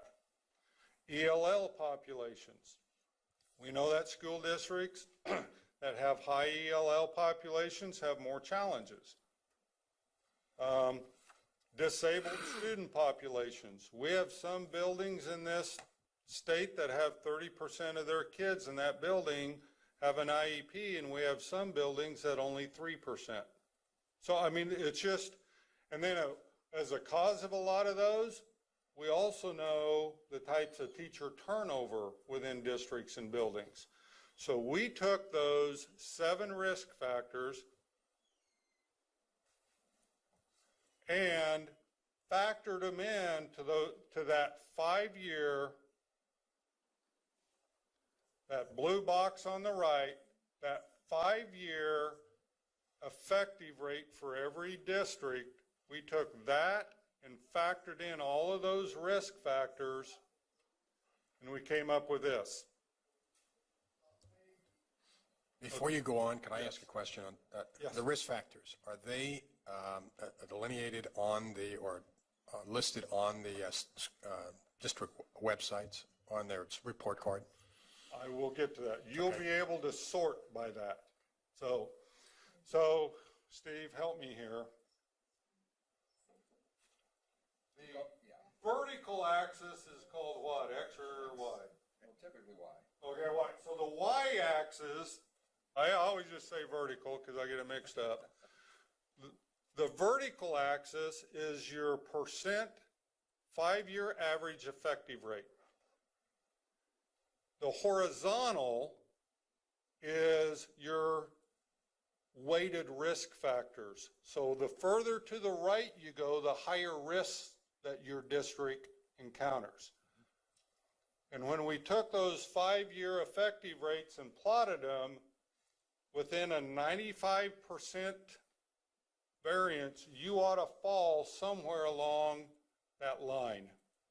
And when we did that, you can see those are 286 school districts, and where their risk factors, we would predict with 95% confidence that you ought to be along that line somewhere. The higher risk factors, the lower we would predict your 5-year average effective rate to be. So when you look at this district here, and you go over to the side, they have about a 60% 5-year effective rate. Great. It's right about where we'd predict them to be because they have low risk factors. That back to the argument that I always had with Winston Brooks when he was superintendent of Wichita. One of the many arguments. But where I was at, we had 14% free and reduced lunch, not one ELL. Our average, you know, we thought we were hitting triples, but our kids were born on third. You know, we were just, so this one here, even though it is 20% higher than the state average, it's right about where we'd predict them to be. Same as you look at this district. They have about a 25% 5-year effective rate. But that district has the highest risk factors at the 90th percentile or higher on all 7 of those. But they're about right where we'd predict them to be. Excuse me, where are you seeing the 5-year on this chart? So we took this. We took this for every district and plotted it on that graph. Okay. So that's just a picture of the 5-year. Yeah, that's just a picture of it. I got you. Okay.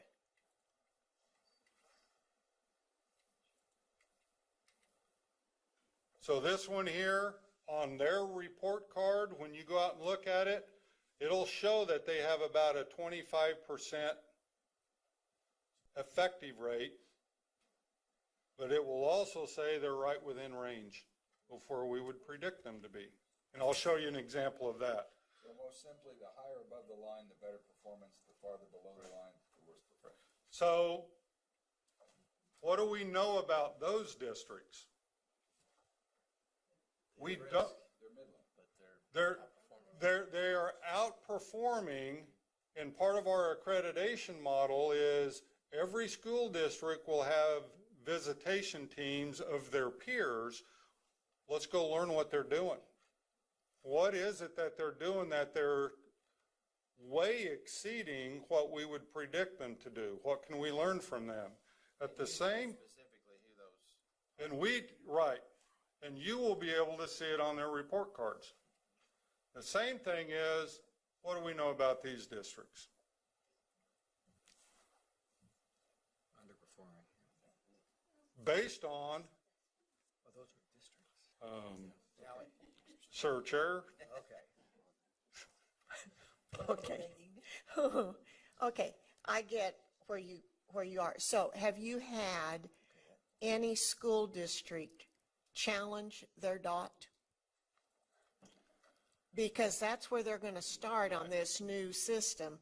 And has anybody challenged their dot? well, no. Do they all know their dot? But again, for example, I've had conversations with superintendents. One of them, I thought I was going to have to go pull him off a bridge. But when you look at that, and he started looking at their National Student Clearinghouse data, they have a lot of their kids going to some post-secondary that weren't participating in submitting their data. They've agreed to. So, and that's why we try to let them know that it's not 100% clean, but we're going to try and get it there as far as we can. Well, so those people in the red area, if they had sent a lot of kids to that, they're going to really show a really good effective rate the next time around. Well, one thing we do know about those districts, most of them have large virtual programs In the red? in the red. What do you find out in the blue? They're just having a lot of success. That's what, I mean, that's just something that, because we know about the district, oh, well, because when you factor in those virtual kids are their students, but their success rate is much less than their brick and mortar. So, but that's something we're going to have to look at. But that's just the first thing we've noticed about some of them in the red. They also run very large virtual programs, and those virtual students are part of their student body as far as their count. That's about as far as we know right now. Okay, John? Thank you. Brad, the risk factors, are they all weighted the same, or if they're weighted differently, how did you determine that? I may have to, the question is, are all the risk factors weighted the same? They're not. Our research and evaluation team did each one of them individually and had what the impact that I would have to have them come and speak the language, but the highest weighted one is cumulative poverty, because it had by far, if you took it out, it would totally change it. But if you add in chronic absenteeism, I think that's probably the next heaviest weighted one. But they did weight them based on how much effect, when they had added it, it would change their performance. So is this their order? Because you... No, it's not. I just listed them. Well, the top two are the top ones you just mentioned, so I Yeah. believe they're in order. Yeah, but no, they're not listed in order. So each one of those districts represented there, that's showing their effective rate, Yes, 5-year average. 5-year average effective rate. And we chose the 5-year average because we know the smaller you are, it can tend to go up and down, so we just took average. Okay. So this is an example of District XYZ, the report that you'll see. And if you notice down here in the lower right, well, they have a 69% 5-year average effective rate. And below it, based on what I showed you, we would predict, based on their risk factors, they would be somewhere between 67 and 71, so they're right about where we'd predict them to be. And this is an actual district.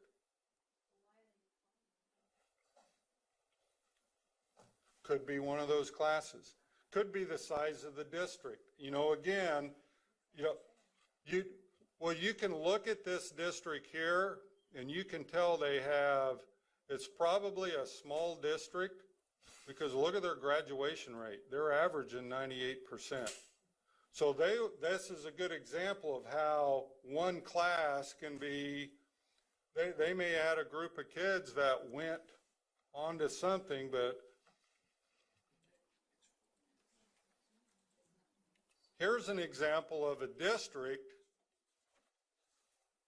that has a 34% 5-year effective rate, but if you look below it, they're actually doing better than they're at the top end of what we would predict.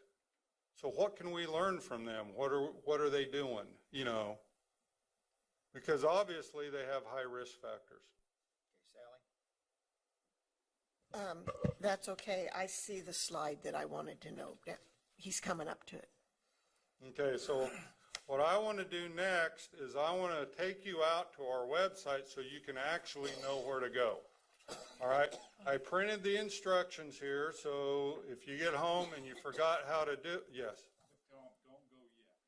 Oh, Or you're gonna miss how to do it. Yeah, don't do it now or you won't pay attention to me, which half of you haven't been anyway, so. But I do want to make the point, though, that when we go out there, you won't see this predictive range yet. We hope to have it there by, I know, but by probably next Wednesday, because our research staff is still making sure, because these just got posted at the first of the year. We're just really making sure, but we hope by Wednesday you will see this. So I'm just giving you an example. So when you go to our website, the 3 main things on the right side, building report card. Once you get there, find your school, and I'll show you that. And then scroll down under data and measures post-secondary. And you can take this home because you won't remember those. So I'm just going to go ahead and go to the website. So on the right-hand side, building report card. And then right here, under Find Your District, all you have to do is start typing in, I'm just going to, let's say, Olathe. And it starts pulling it for, sorting it for you. And you can look by buildings, or let's just look at the district and hit search. And then this is what we call the dashboard. That we have data and measures for all your outcomes. So just go to post-secondary, and there's Olathe. And if you hover over, it'll tell you the percentages. It's got the 5-year average, the 5-year average success rate. That's the percent of the graduates that made it 2 years out. And then the 5-year effective rate, 58% of their 9th graders make it. The 4-year cohort. In that 4-year cohort. So if they had 100 freshmen, 91 of them graduated. But only 58 of the freshmen, so it's a percent of that 9th grade, that's the effective rate. The post-secondary success is the percent of the ones that graduated. And then when you look by hopefully next Wednesday, if you look right under here, it'll give you their effective rate. You can also, if you want, predicted range based on those risk factors. will it be by the chart with the bubble? No, we're not going to show you the chart with the bubble. We're going to tell you that Olathe, their predictive range based on the risk factors should be between here and here. And you'll be able to say, well, are they within range? Are they above? Are they below? Or, So that's predicting what this year's freshmen will do. Well, remember, if you look at this, In 2011, 12, that's a 5-year average. So we're saying on average, over a 5-year period, based off their risk factors, they ought to have a 5-year average in this range. Okay. Not just, because if we did it by each year, it would. Yeah. Okay. So I'm going to try and, so if you hit the download, it'll pull that up so every district can print it, you'll have it. And again, right down here, it'll have that predictive range for every district. Now, one last thing is by next week, any school district will then be able to sort and say, all right, here's my 5-year effective, here's my data. How am I doing as compared to other districts, either my size or that have similar risk factors? They can do it by size, by risk factors, or a combination. That way they can go and say, hey, I want to go find those ones in the blue that have similar risk factors and size, and we can they can start learning from each other. Where's that going to be? On here. On the same page? Yes, I don't have to go to a bunch of different pages. It'll all be there. that's right. Or just call me. Would I? You have 2 phones? So, what's that?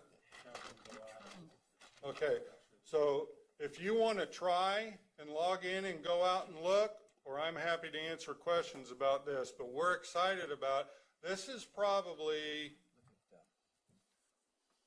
one of the areas that I hear from school districts that is some of the most instructive,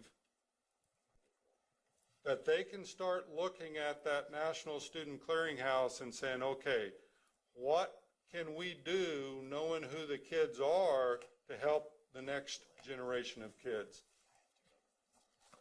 So we can type in the... I have districts already saying, the ones that make it the furthest, I'm noticing they were engaged in different extracurricular activities, or they start learning about how their prior graduates did.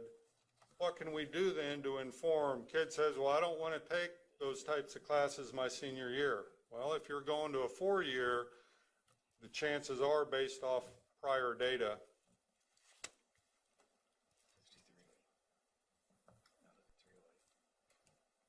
This is, Mr. Chairman, You go right ahead. Letting in I'm here. looking at things.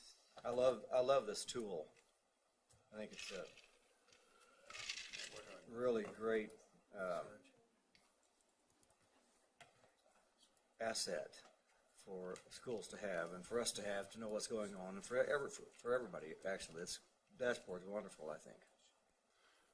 Well, I don't know of another state that is looking at it. I'll give you an example. I get a call from someone that is looking at a national report, and we score 12 out of 32 on that national report around post-secondary. And it's because we don't collect and report a lot of indicators, like how many concurrent enrollment courses that they take. That we could bug school districts so much of trying to collect more. What we're trying to focus on is, I know those are all strong indicators at a local level. We want to know, did they actually go and put it to use? What are we actually accomplishing? Are we actually accomplishing it?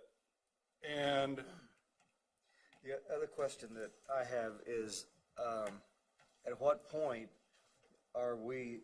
is our responsibility done? I mean, the KBOR has a lot of responsibility in this after the time they leave. Yes. So, I mean, what kind of conversations are going on there?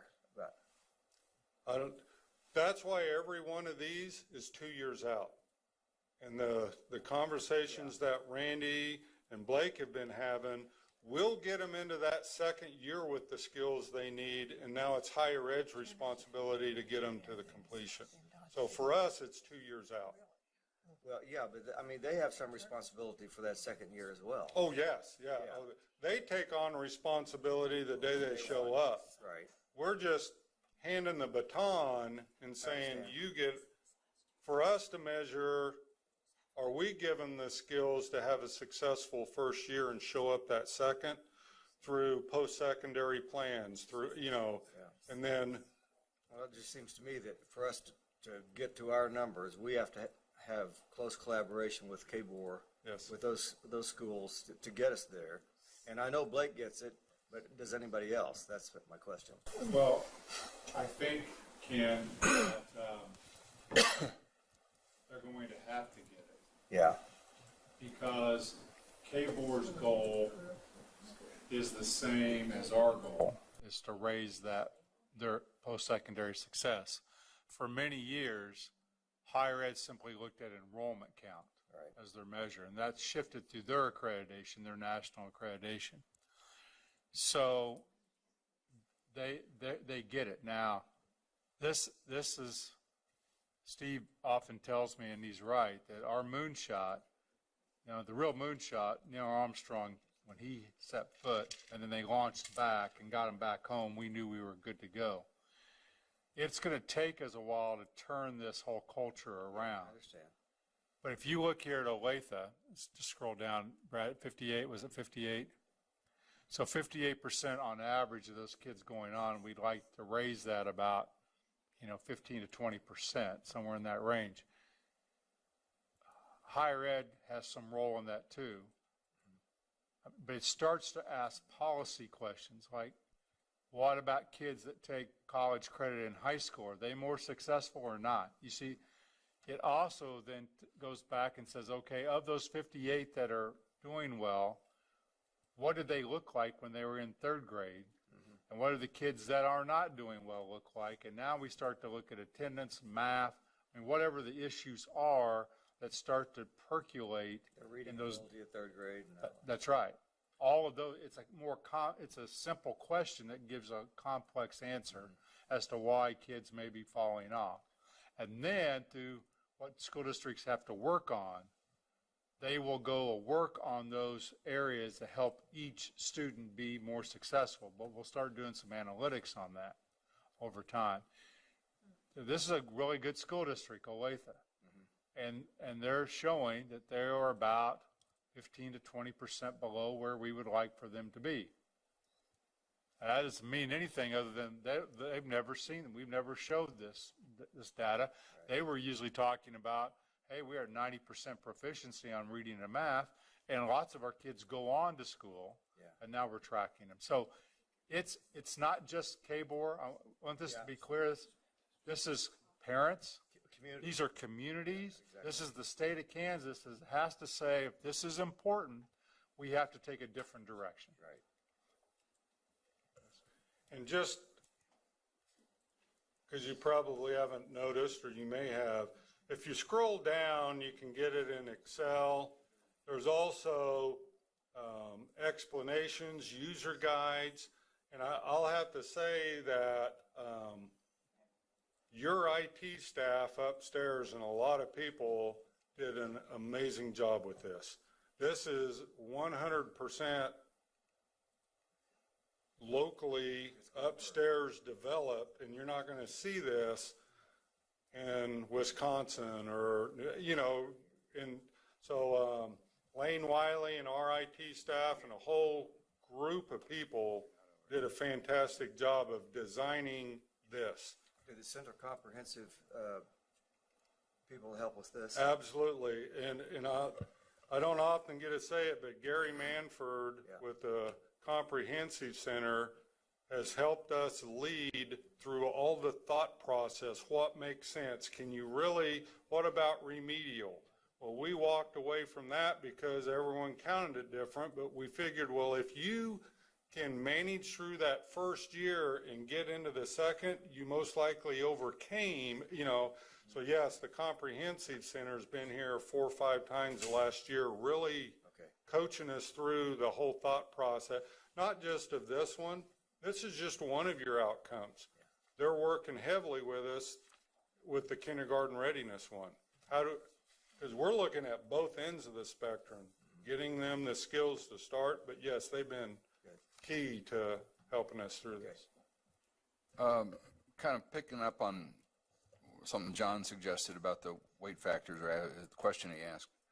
It seems to me, as someone who's been in and out of school, I haven't dedicated my life entirely to education and done other things, that people go out of their way to figure out how to game the system.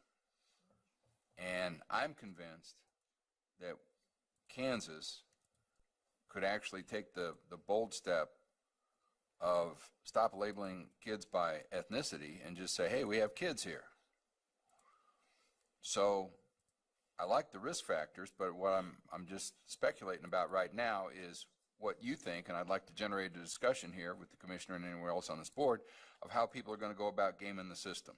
Because once people learn how this thing is put together, they're going to try to say, okay, if we shave it over here a little bit, we're going to score higher and look better for the newspapers. This is the way the world works. I'm just asking the question, just kind of philosophically, looking down the road as best we can, because this is all brand new. Mm-hmm. How do you think people are going to game the system, or try to? You know, we had a lot of conversations when you go back up to this. Graduation rate. Do I think there's a high school out there that could game it and just say, all right, everybody gets to graduate this year? That's easy. You know, do I know of a district that has that characteristic? No.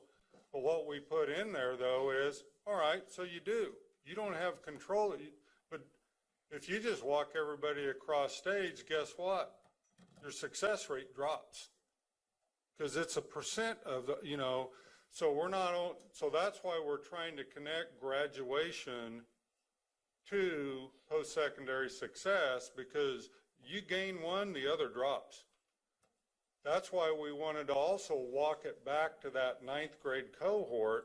What percent of them make it 2 years out? And state average, class of 2010, if you follow them 6 years out, I don't want to squiggle all the way, but if you remember 6 years out, the graduating class of 2010, 39% of those graduates earned something. If you took that back to that 9th grade cohort, that year we averaged 32% of our freshmen ever earned anything 6 years out. And that group of parents is like, what? We all raised our hand when you asked us if we all thought our kids were going to do something. Yeah, 32% of you. You know, so we tried. I haven't met anybody that said, but it's not 100% crystal clear either. So we got to help people understand this is not AYP. This is not, you're here in 6 years, you got to cut it, you know, so.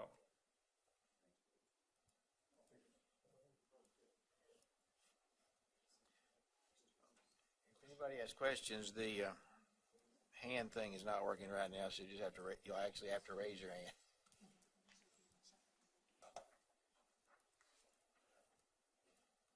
And again, you have, if you need to remember how to get to that. Yes, sir. Brad, please extend our appreciation to the staff and IT people who put this together, because having been around the country at different states and their presentations, this is pretty unique. You know, I like Steve's question. You know, if you're a principal right now or a superintendent, you know, I'm going to look at this. They're keeping score different. You know, or John, when they change accounting rules, you know, I'm going to have to learn this system. And right now, we're telling them, if you want to say game the system, if you use, you know, IPSs, if you have more counselors and social workers, if you up your graduation rate and your completion rates, and you track your kids, and you pay more attention to kids after they walk across the.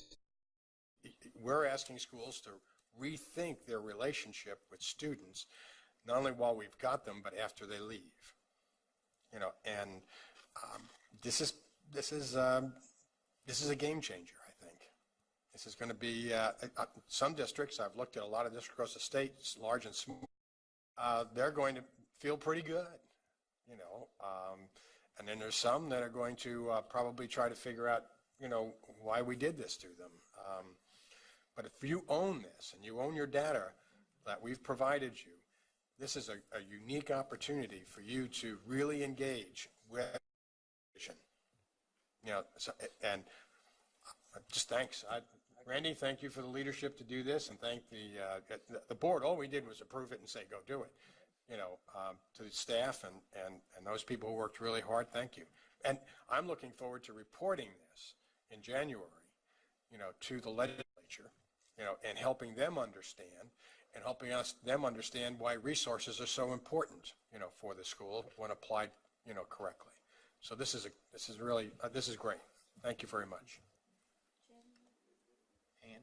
Thank you. So all the superintendents are up to speed on where their stuff is, or have they all been informed, or what? They've had the opportunity.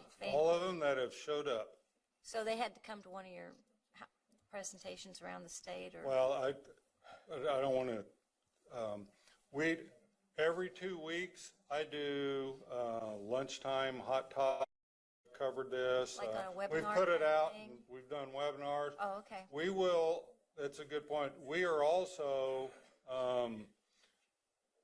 Denise Kaler and her staff are putting together very high-quality videos or training modules around every one of your board outcomes and around KISA and the vision that at the start of school, teachers can sit there and get just, you know, so we're trying to hit it in multiple. I would not say 100% of school district of superintendents, but the vast majority have heard it, have seen it, and are already looking at it. And when will the videos be available?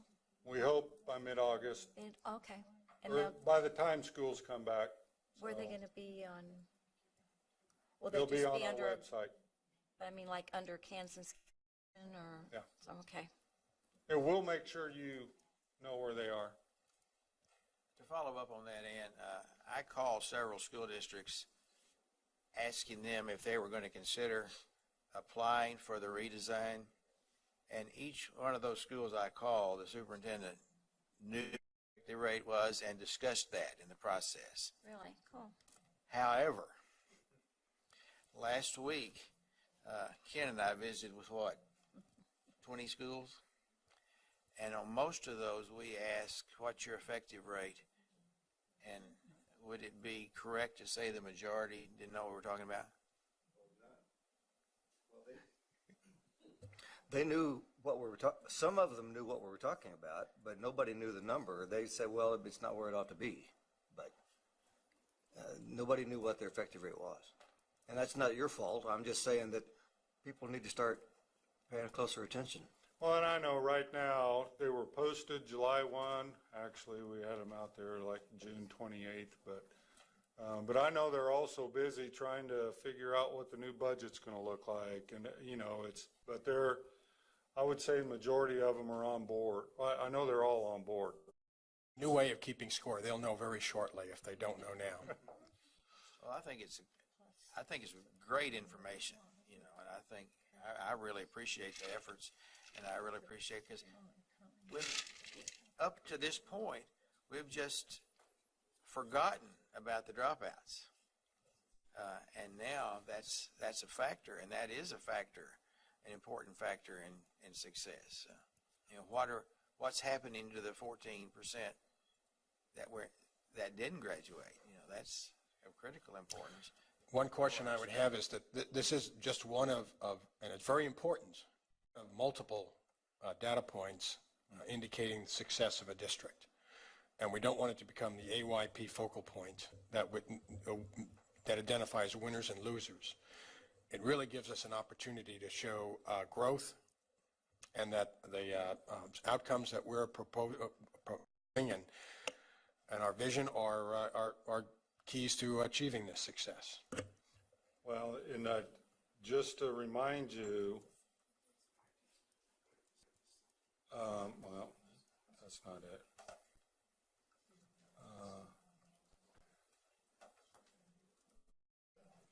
On this report card, like Jim said, that's just post-secondary. You can look at graduation, performance level reports. That's where you'll find how they're doing academically on state assessments. So it's all, and it's still by building, by district. It's just at the success. And why are state assessments in those reports? Because the first thing on your definition of a successful high school graduate, they're academically ready.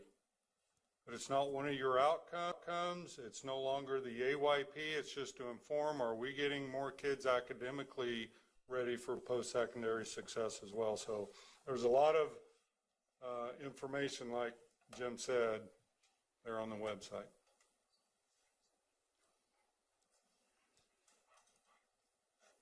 Anything else?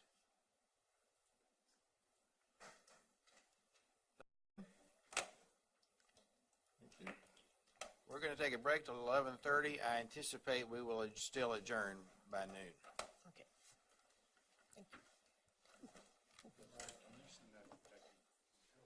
Yes, I'll go up.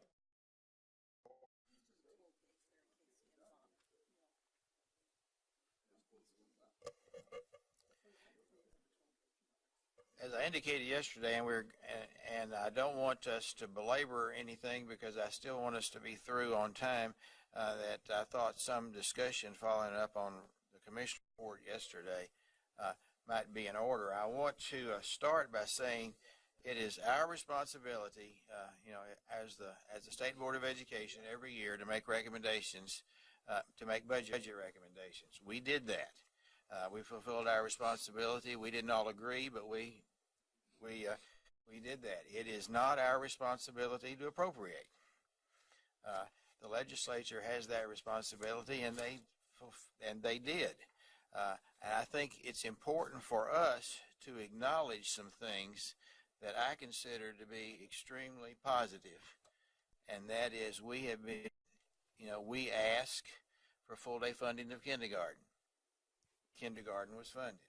We ask for support for mentoring. That was happening. That happened. We asked for support for professional development. That's there. And probably some other things that I'm not thinking of right now, and I think that we need to acknowledge that I appreciate the fact that the legislature listened to us and involved us in the discussion, and I think that that's very positive, and I hope we as a group, both individually and collectively, can work to even improve those relationships. And I've talked to most of you about that individually, and I hope that we can continue to do that. Now the court's going to make a decision. It's not our job to adjudicate. It's their job to adjudicate, and it's our job to implement whatever they decide.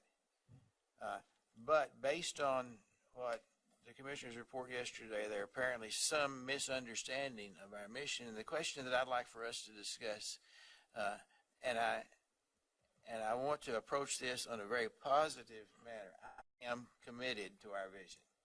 I believe that we're moving in the right direction. I'm excited about the things that we're doing to improve education for each child in Kansas. As I've told many people many times over the years, some people think that it's that it's too ambitious, but the fact is you fail at 100% of the things that you don't try. And I believe it's that we have set a vision, and we knew that it was an ambitious vision when we set it.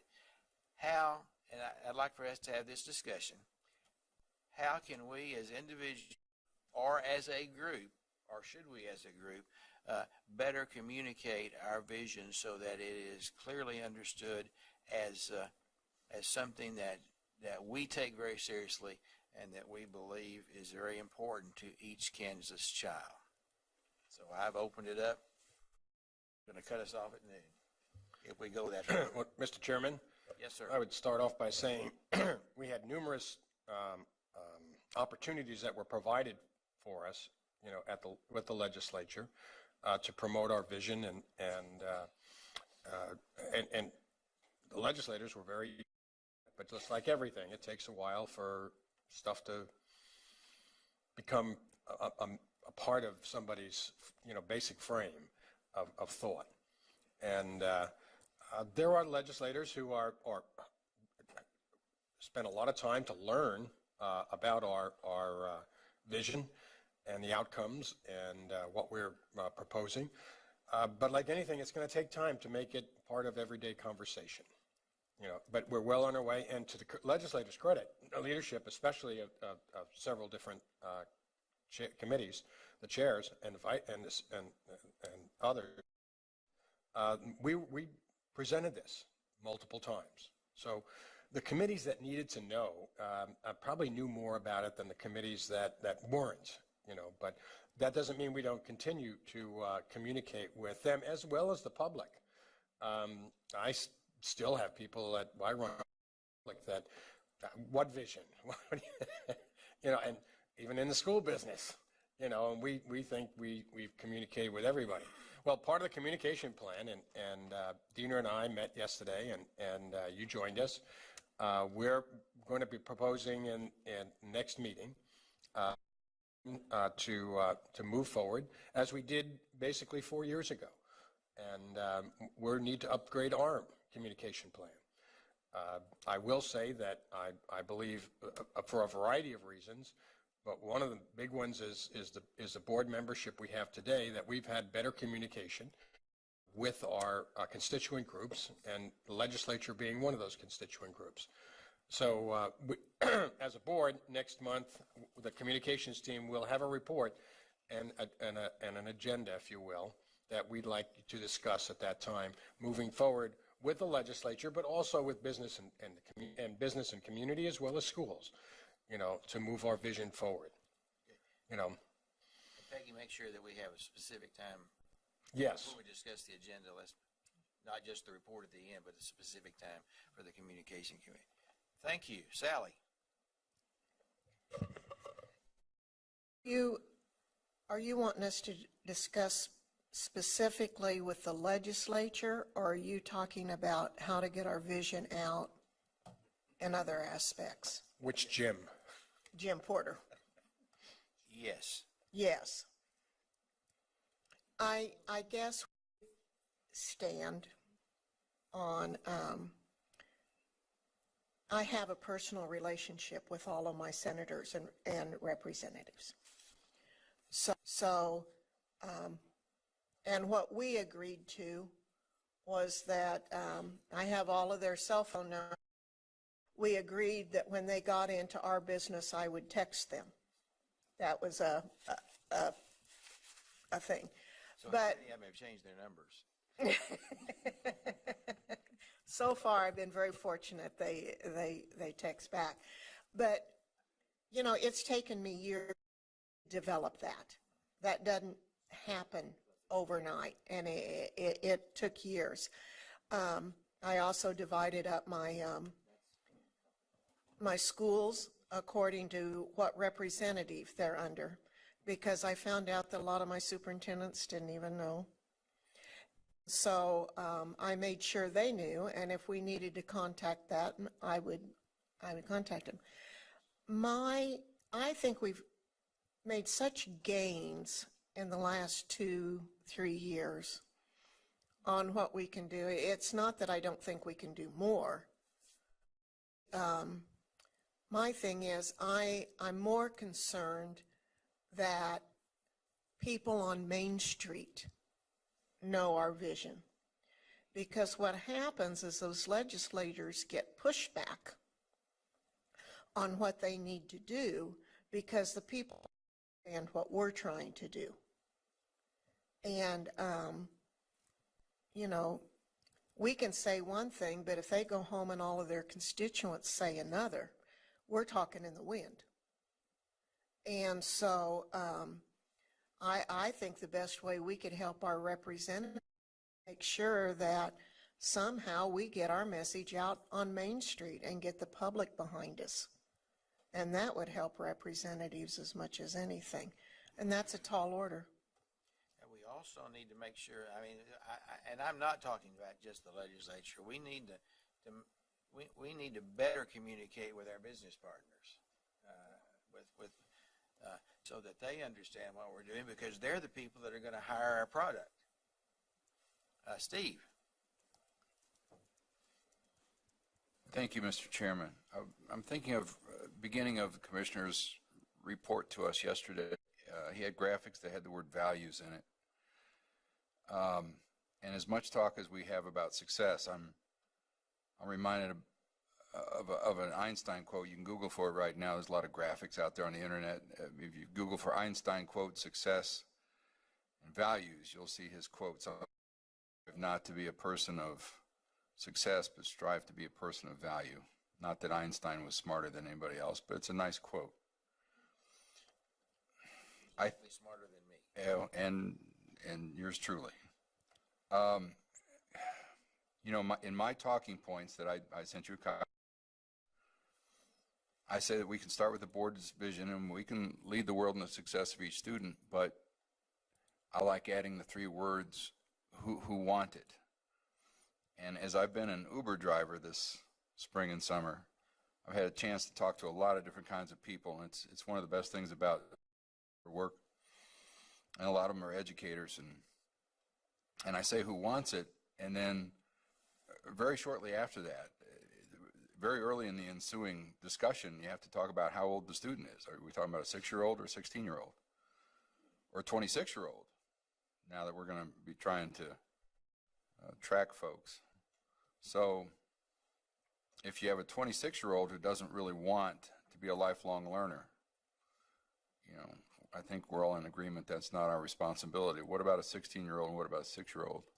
Obviously, we don't teach 6-year-olds the way we teach 16-year-olds. We have to have sorts of discussions for age appropriateness and so forth. And so I'm an advocate for taking big bites out of racism and the way we prepare teachers, and I think it's okay to say we can lead the world in the success of each student who wants it. And I think that would help convey our vision to the public. I think a lot of the public understands that there are people out there that just don't want to try very hard. And if we can weave that into our vision for our moonshot, as well as come up with the metaphor, as Randy mentioned, we don't have a definitive time when we set a footprint on the moon. It's going to be a long slog to overcome the practices of the past that have not served our children well. So I would just advocate that we're willing to take big bites and stand by our vision that we can lead the world in the success of each student, and that success implies that we have true and lasting values. Thank you, Mr. Chairman. Anybody else want to participate? I think this needs to be an ongoing, how we communicate, I think, that we need to have the ongoing communication, and I am looking very forward to the communication report next week. Mr. Chairman, when I was in business, and I would have a very successful year that ended on December 31st.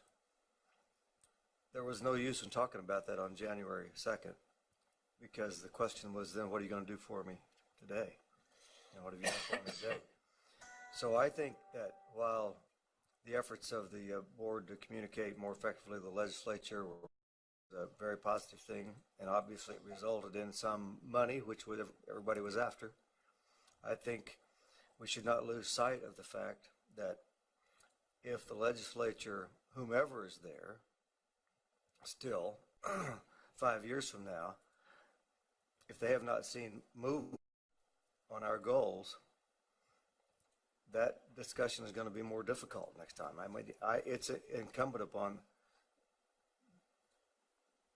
our education system to perform, produce. If we say all-day kindergarten is important enough to fund it all day, then it ought to produce something. And there's not going to be any room for excuses if it doesn't.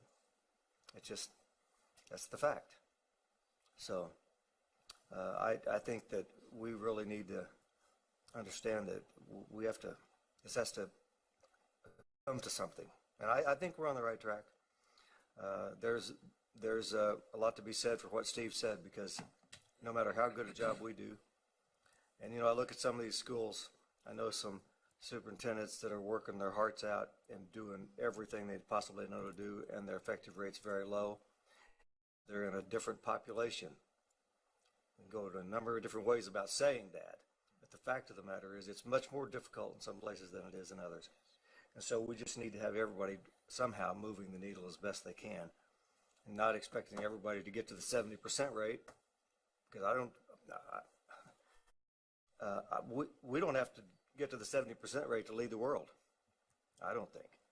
We have to just move a little way. We have to move forward.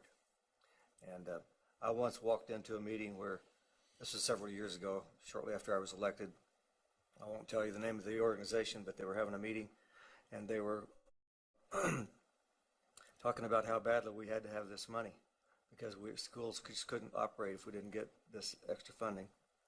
And I came into the meeting late, not having even planned to be there, but I just knew it was happening, and I drove by and walked in, and I thought that nobody would see me, but somebody finally said, "Oh, I see Mr. Willard, State Board is here. Mr. Willard, what do you think about this?" And I said, I think that if we get the money that we're asking for, that we'll be having this discussion a year from now, just saying we need more money and not really having shown anything. And so we can't let that happen again. I mean, what I said has proven true. It's an incumbent upon us to get something done now. So. And I hope that we each one agree with that. Well, I do too. I'm in that position. I just think that I want that to be public. We have to see results. Yeah, exactly. We're asking for more. We have to see results. Exactly. Based on what more. And Or just to second what Ken said, we've got the money, or we're hopefully get even more, but we've got to start on it. We've got to produce, and that's why we really need to make sure KESA works and it really holds people's feet to the fire and it produces measurable results. I've got some real concerns about it, but I've talked to Jim and Randy about that, and it's something I plan to dig into. But you know, these I can't think of a single new law I would write to help us to implement our vision, but I'll bet you come January, we're going to get a whole pile of them filed over there trying to help us do our job. We've already seen in the newspaper what Senator, Baumgardner has in mind for the Senate Education Committee, and so I think we only have a few months to be working our legislators right now saying we've got this, and we've got a lot of educating to do, particularly in the areas of tech ed, because we have a lot of new people in the legislature. They have no idea what we've done and how far we've come on tech ed and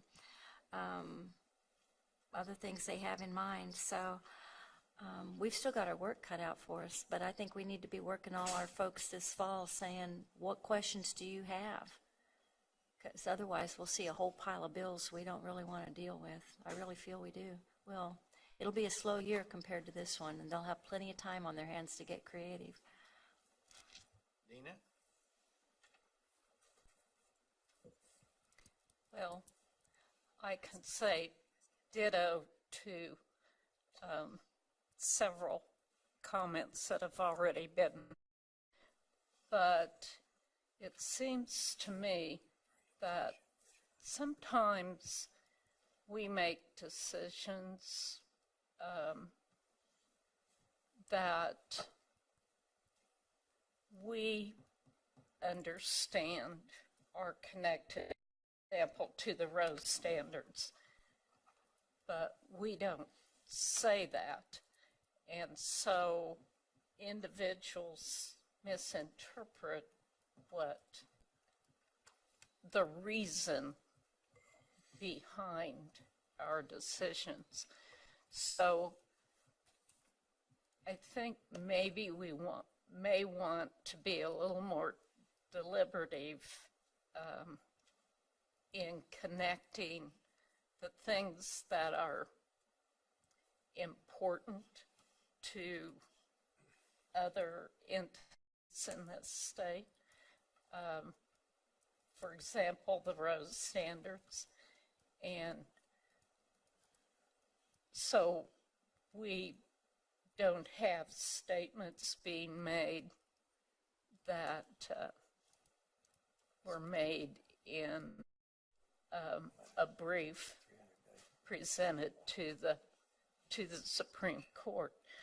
So that would be my encouragement to, as an add-on to other things that have been said. I appreciate the discussion. I think that it's something that we need to follow up with our communications. Looking forward to that. I remind everybody that we have the opportunity. I think that when it comes to communication, we have a major opportunity with our Mental Health Advisory Council that we approved yesterday. I would encourage each one of you to very seriously look at people in your areas, and I think Kathy asked that information be sent to her by Friday, because that can be another one of those opportunities to really build relationships, and I think that's critically important, because we're going to invite some legislators, we're going to invite some advocates, we're going to invite other people to be part of that process, and I think it's important for us to continue. I appreciate everybody being here. I appreciate the discussion, and we are adjourned.